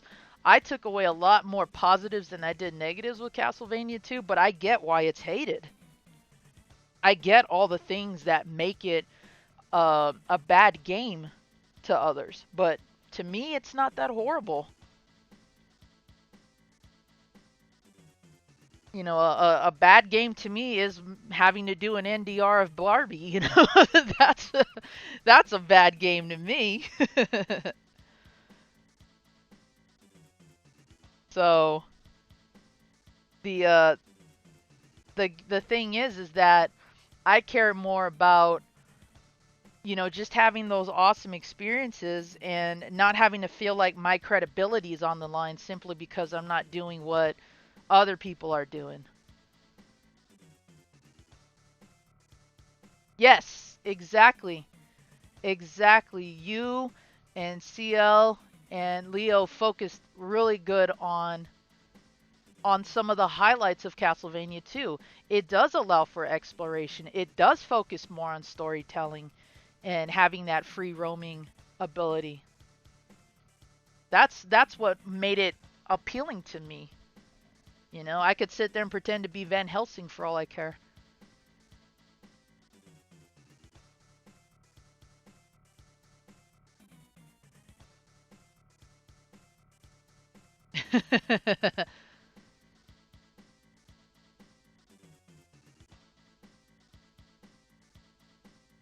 Oh, Clash at Demon Head is a really good game too.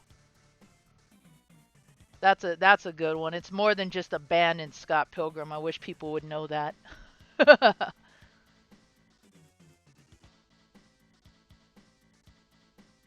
Okay, cool, Leo. You know what? Shoot me an email with your ideas.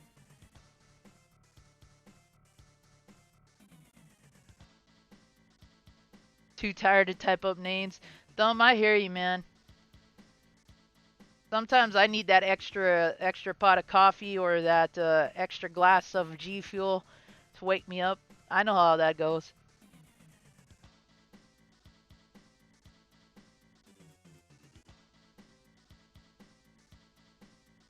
Calvin, I missed your message just a moment ago, but if you're heading out to work again or however you worded that, I hope you have a good one, man.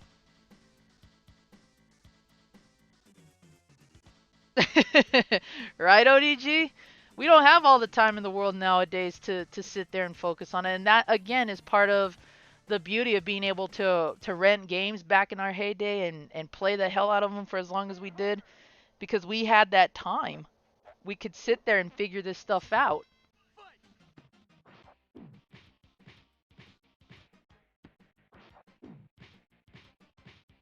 You know, obviously priorities change as we get older, but you know, sometimes that's just what it is. Maybe we just don't have enough time.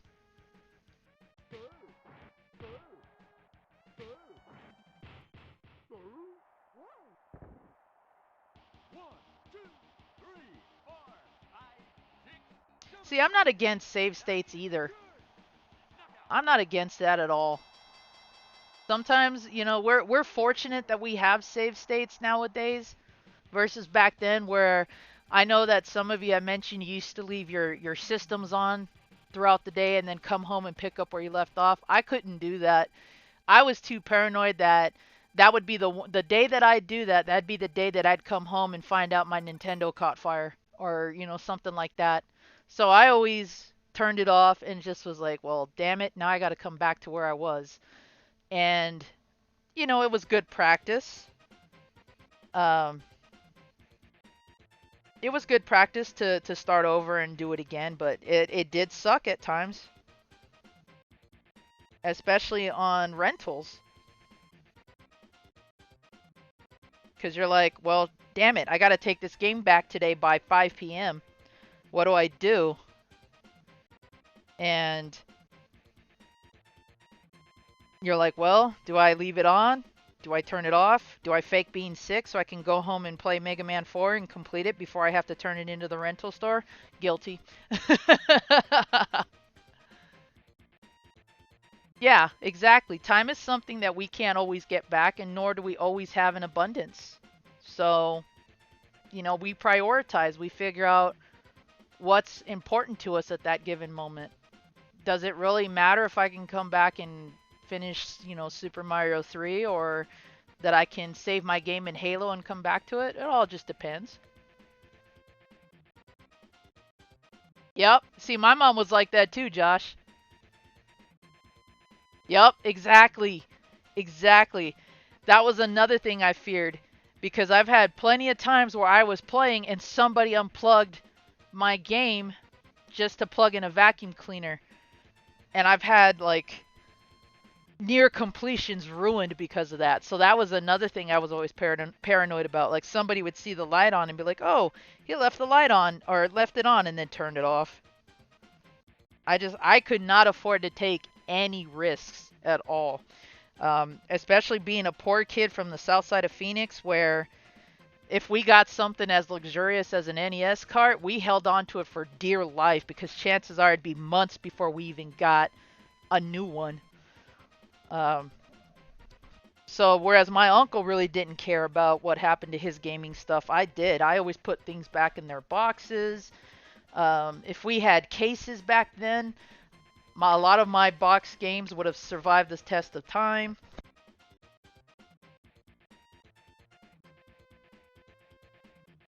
So I'm just getting some more water here. There's a lot that could have been improved upon with my collection over the years. Hell, I lost some complete in box games because there were soda cans left in my room and they got too hot and busted all over my comic books and my gaming library, so I lost a lot of things like that too.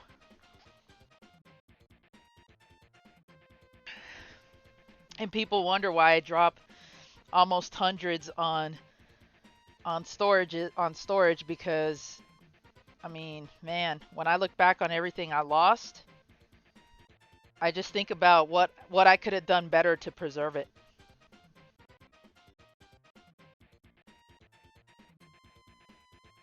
And I'm sure that a lot of you guys out there have been in a situation like that where you try and try as long and as much as you can to keep something in good condition, and sometimes something goes wrong and it gets ruined.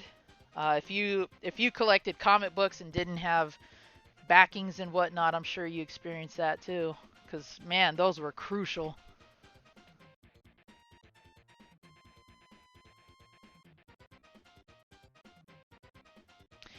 Yep. Late fees, be kind, rewind, all that good stuff.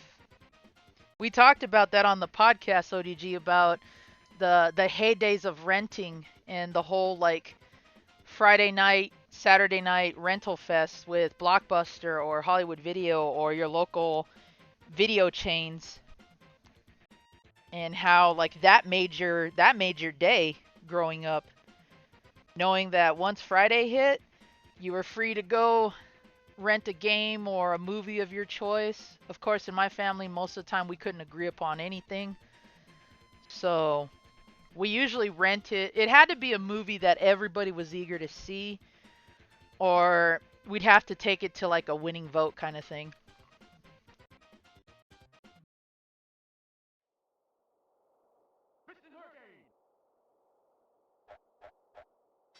Why, hello, Carla. How are you doing?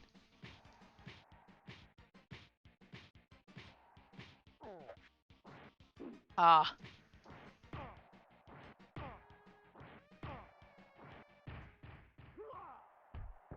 darn it. I messed up that strategy.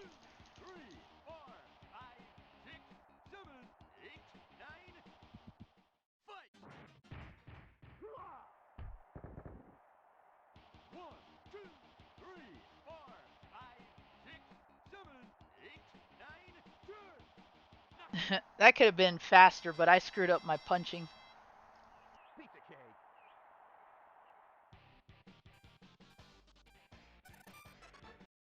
I know I was talking to somebody about this game. See that 6 second mark up there?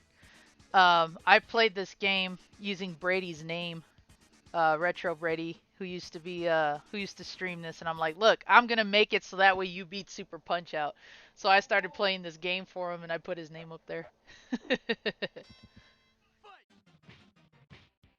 Oops.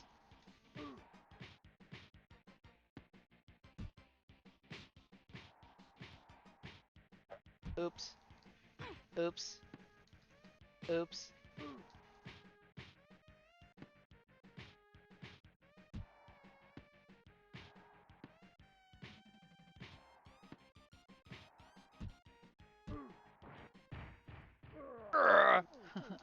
Poor bald bull.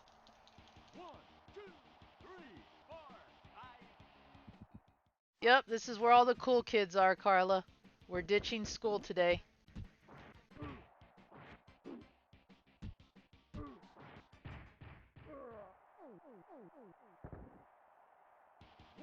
We're all hanging out at Zombie's house playing video games and chit-chatting about anything.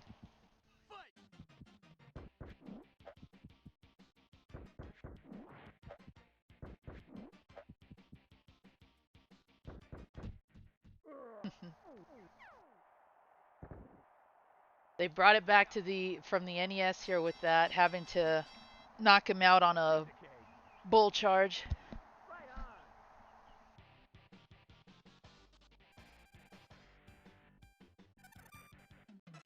Right on. See, that's why he has the higher rankings. I played using Brady's name and now he's on this game.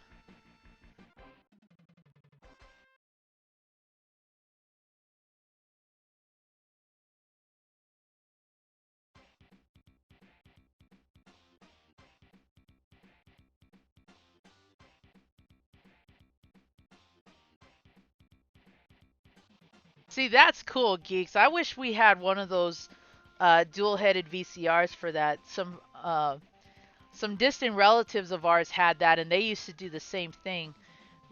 Play the movie in one, record in the other. Yep, that was the heyday. It's kind of like what we eventually did with CDs. Um, I don't know anybody that was able to do that with Beta, but I wouldn't be surprised. Or Laserdisc.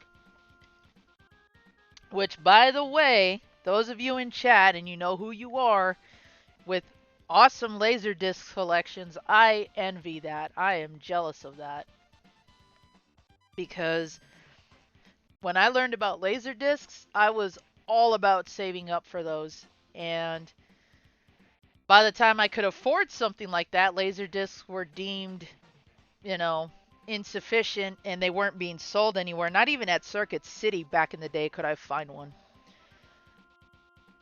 But then that's right around the time the DVD boom started, and then it became, well, now you gotta hope that your VHS films are on DVD. Then the same thing happened with Blu-ray. Yeah, it's nuts. But I miss those. I miss those days. Just recording from them like that. Well, I'm glad you think so, Carla. Because if everybody lived close by, I would totally house a get together. We like to entertain here, and that's why we tend to buy a lot of things in bulk, just in case somebody happens to drop by. Um, and now that we have a much bigger place and no roommates, we're more for that nowadays.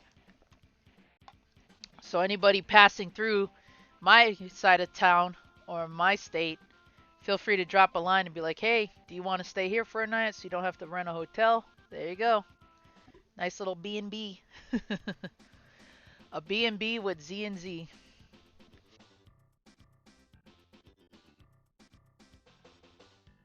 My wife hates them. Aw. Yeah, yeah, that's true.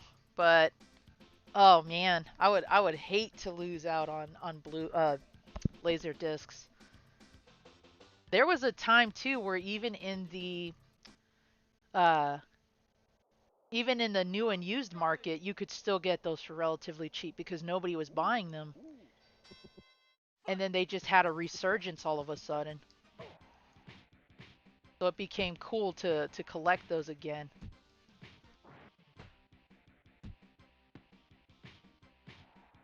Ow. Ow.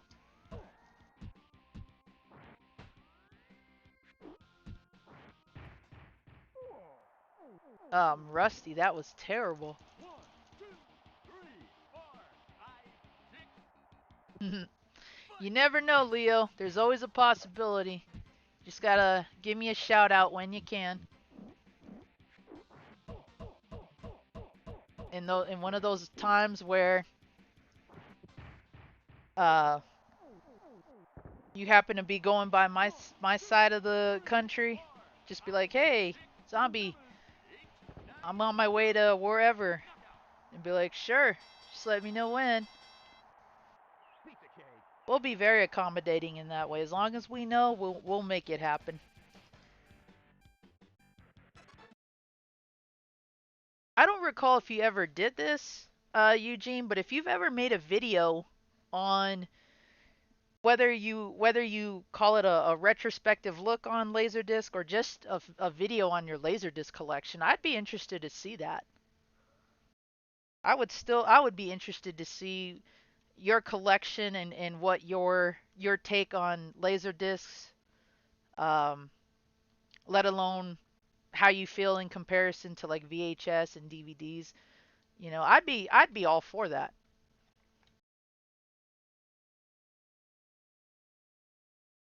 It's why I enjoy watching Geeks' reviews on products like he did the Zelda Game and Watch, because it's entertaining and educational at the same time. And that is what I think makes reviews or just even insight videos more fun. There's there's no sense in doing a video on something you don't have a passion about, because then how do we believe that you take that seriously, you know? Like if I was to sit here and talk about or do a video on um, why I have my pet monster collection or why I have my VHS collection, I could do that if that was something people wanted to see. Ah, my alarm's not turning off. There we go. I could make one and just, kind of talk about it, but if I don't have a passion for it, then what I'm telling you just comes off as narration rather than there's a reason why Zombie has this, you know?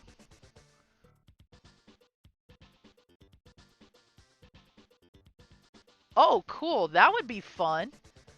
That would be fun. A live stream about um, laser discs, or, like I said, if you made a video on it too, that would be really cool. I would love to check that out.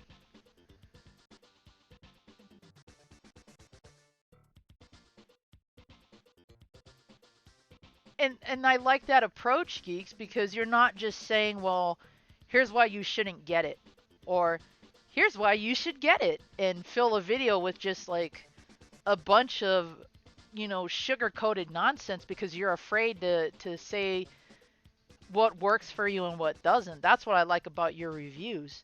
You highlight both pro and con, and you do it equally. So people who watch your content are watching with an open mind rather than a preconceived notion as to why they should buy something. I feel like that's a much better approach to doing a review rather than just doing a video and just completely crapping on something. Yeah, apparently Zelda beat Bob Charlie, Phil.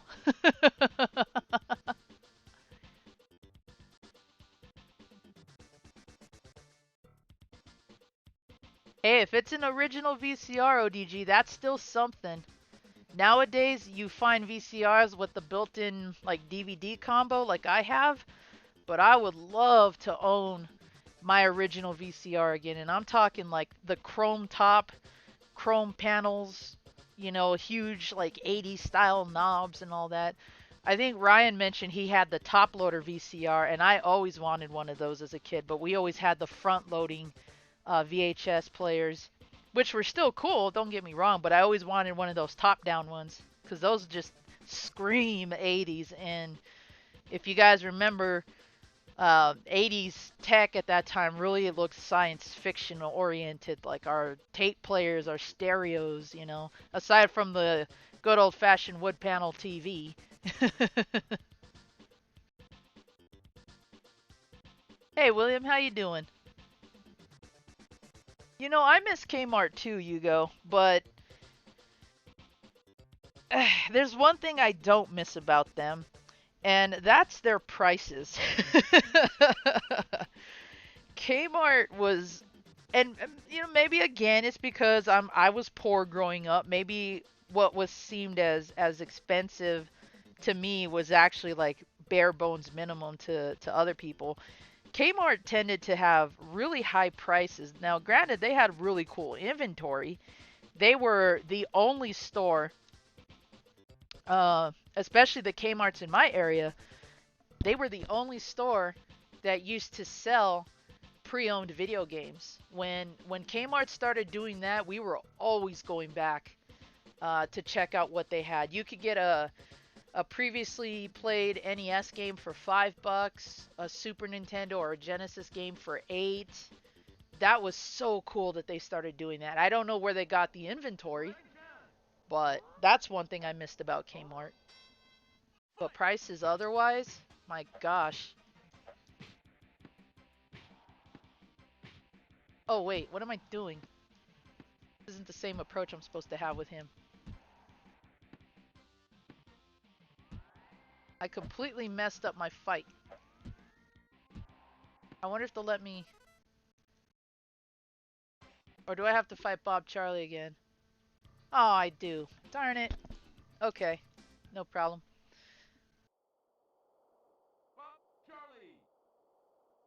Yeah, that's how it was with us too, geeks. The Kmart's just got more and more run down, and it's just the upkeep on those were terrible. It's what the Walmarts of today are like, so to say. Um, but I did miss seeing all the cool stuff they used to have.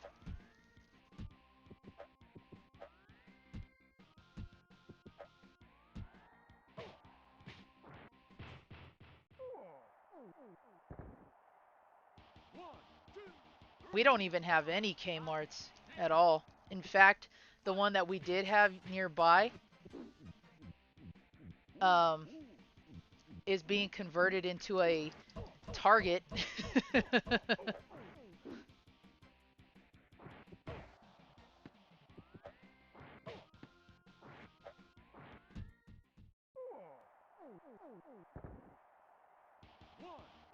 Oh, that's a steal. Do you still have all that stuff, ODG? Yep. Agreed, geeks. Agreed. Sometimes they're still a bit pricier compared to Walmart, but I'll pay the extra bucks if it means I don't have to walk through a crowd of rude people and items on the floor.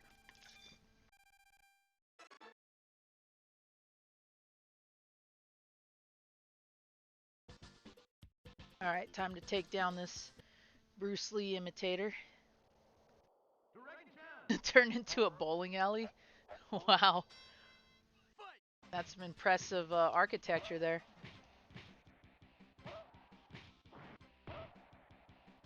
Oops.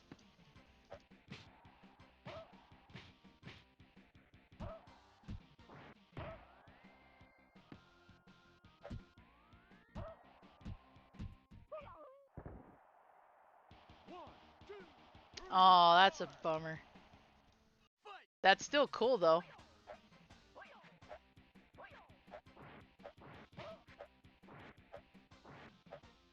Uh-oh.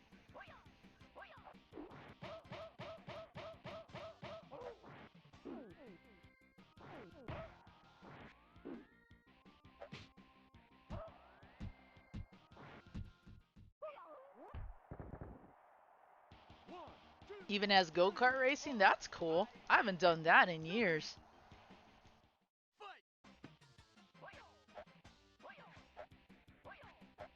To promote and to help sponsor our video game club on campus, we were trying to get campus approval to actually host a charity race um, in the what we call the mall of the campus, which is like the center walkway and grassy fields and all that.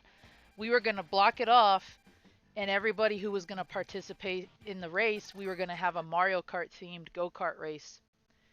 And we were in talks with a local uh, fun park to borrow some carts, and everybody was going to cosplay as a Mario Kart character, and you could sponsor a racer and whatnot. But at the last minute, our university turned us down because they simply said we're not a political or religious based club, so therefore we were denied. It sucks.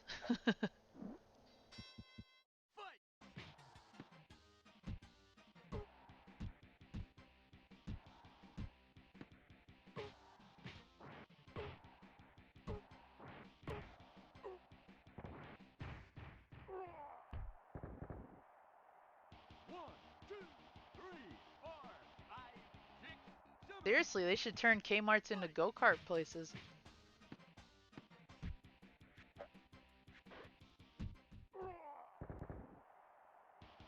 We have like a few out here that are still like empty buildings. They could do stuff with that if they wanted to.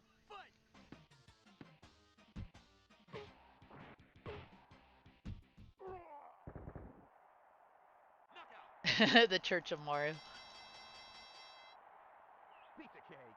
Yeah, we had a lot of. So when I came to college out here, the video game club was started by some upperclassmen, and I was emailing the guy in charge back and forth about, well, once I get settled, I'd love to be, a member. I've got a ton of systems, tons of games that we can play and host meetings with. So I got my foot in the door with meeting some people ahead of time. And as the years went on and everybody was graduating, the club just kept getting handed down. And then when I took over for about 2 years, going on three, because at the time I was still kind of managing things after I graduated. Uh, that was going to be one of our big events because our club was funded entirely by the members. So the club presidents, the vice presidents, all of that. And so if we wanted to do things, we had to raise the money ourselves, and it sucked because many of the clubs that were organized or recognized, I should say, because that's how they deemed it in college, they got funding from the university. And for a while, we were one of the biggest. We were one of the biggest, if not biggest, clubs on campus. We had at one point, I think,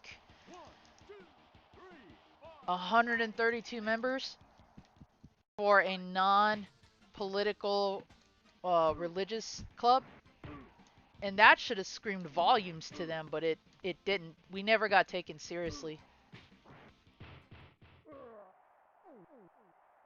But we were all about hosting like Friday night get-togethers,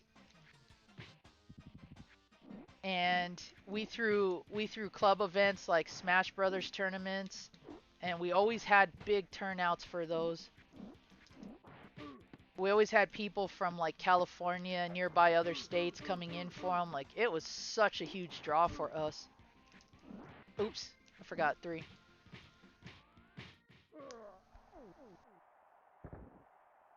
And when they printed out the materials of recognized clubs, we were on there a few years. So we made some effort to promote ourselves out there. We did cosplay events, uh, movie trips, we did culture days, we did um, like when the Japanese festivals hit Phoenix, we used to go out and go to those Ren Fair trips, and a lot of it just came from our pockets. The university never went out of its way to help us, which kind of pissed me off.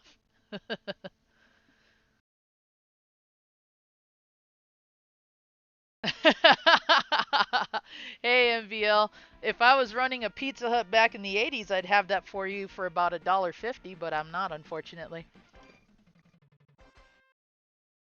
Oh yeah, you go. How big were they? Because for a while, we were hearing from people that we were the only university in my area. I'm surprised too because I think ASU was a much bigger campus than we are. Uh, but yeah, we had like it was a $5 entry fee, and then the winner took home half the pot. The intake, that is, not not the other pot. So at $5 an entry, and we had hundreds of people, most of them coming in from other states just to play and see um, what the tournament scene was like. We had hundreds of dollars, and that's how we made some of the money for our club.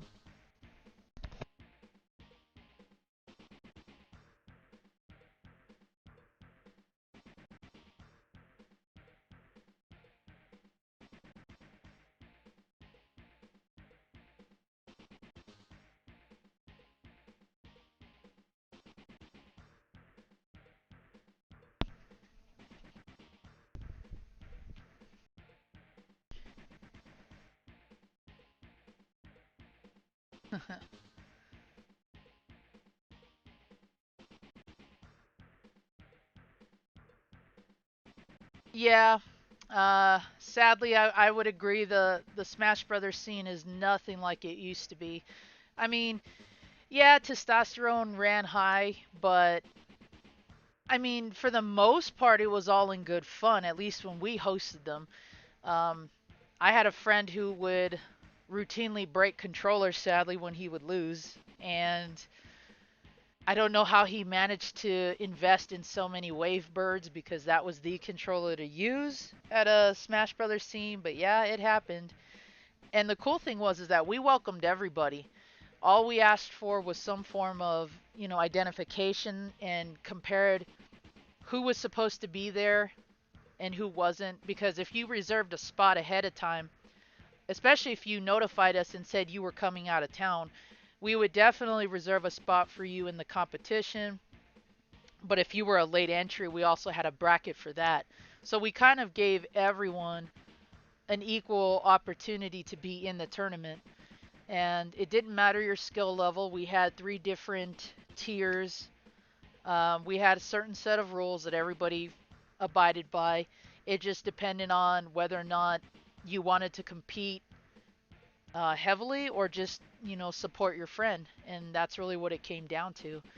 If you supplied your own controller, I think we reduced the entry fee a little bit, but if you didn't and had to use somebody's there, then yeah, you you were expected to replace it if something happened to it while you used it. So, but we never had any problems like that. We never had fights break out, and we had a good mixture of male and female players. The same with our Halo tournament, but we had more female competitors in Halo than we did in Smash Brothers, and it was fun. It was a hell of an experience every time we had a tournament. I remember we had a tournament during we called it Dead Day. It was a Thursday of every year where nobody went to class. The teachers didn't even go. If they did, you weren't expected to be there, but if you went, you went. And my Spanish teacher called me in to write a stupid essay in front of her because she didn't believe I wrote my paper. And I ended up missing half the tournament. So when I got there, I was reading all the stats on who's been playing, what characters have been routinely used, because I was all about that demographic focus.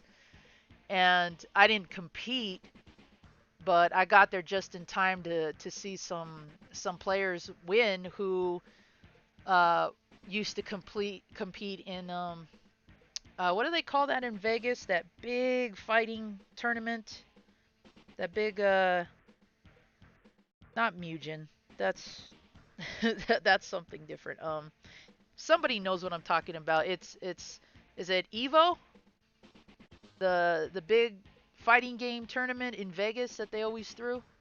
We had people that would compete in that come to our tournaments, and they weren't assholes or anything. They just liked to compete with other people and meet new talent.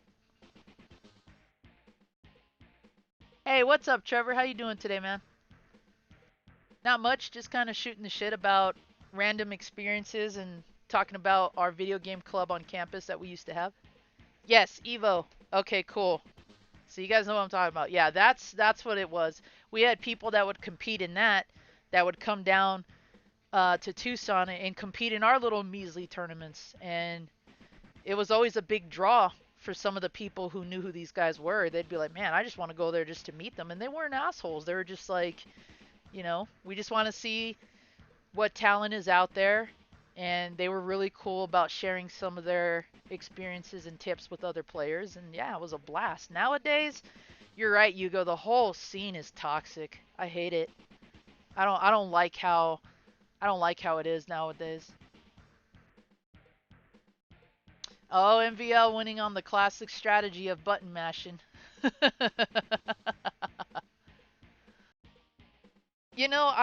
I learned that the hard way, Hugo, when I went to Vegas and we went up there, and it was such a bad vibe. Like I felt like I walked into an apocalyptic zone. It was dead. It wasn't even like the hype that it used to be. It's kind of like with E3 as well.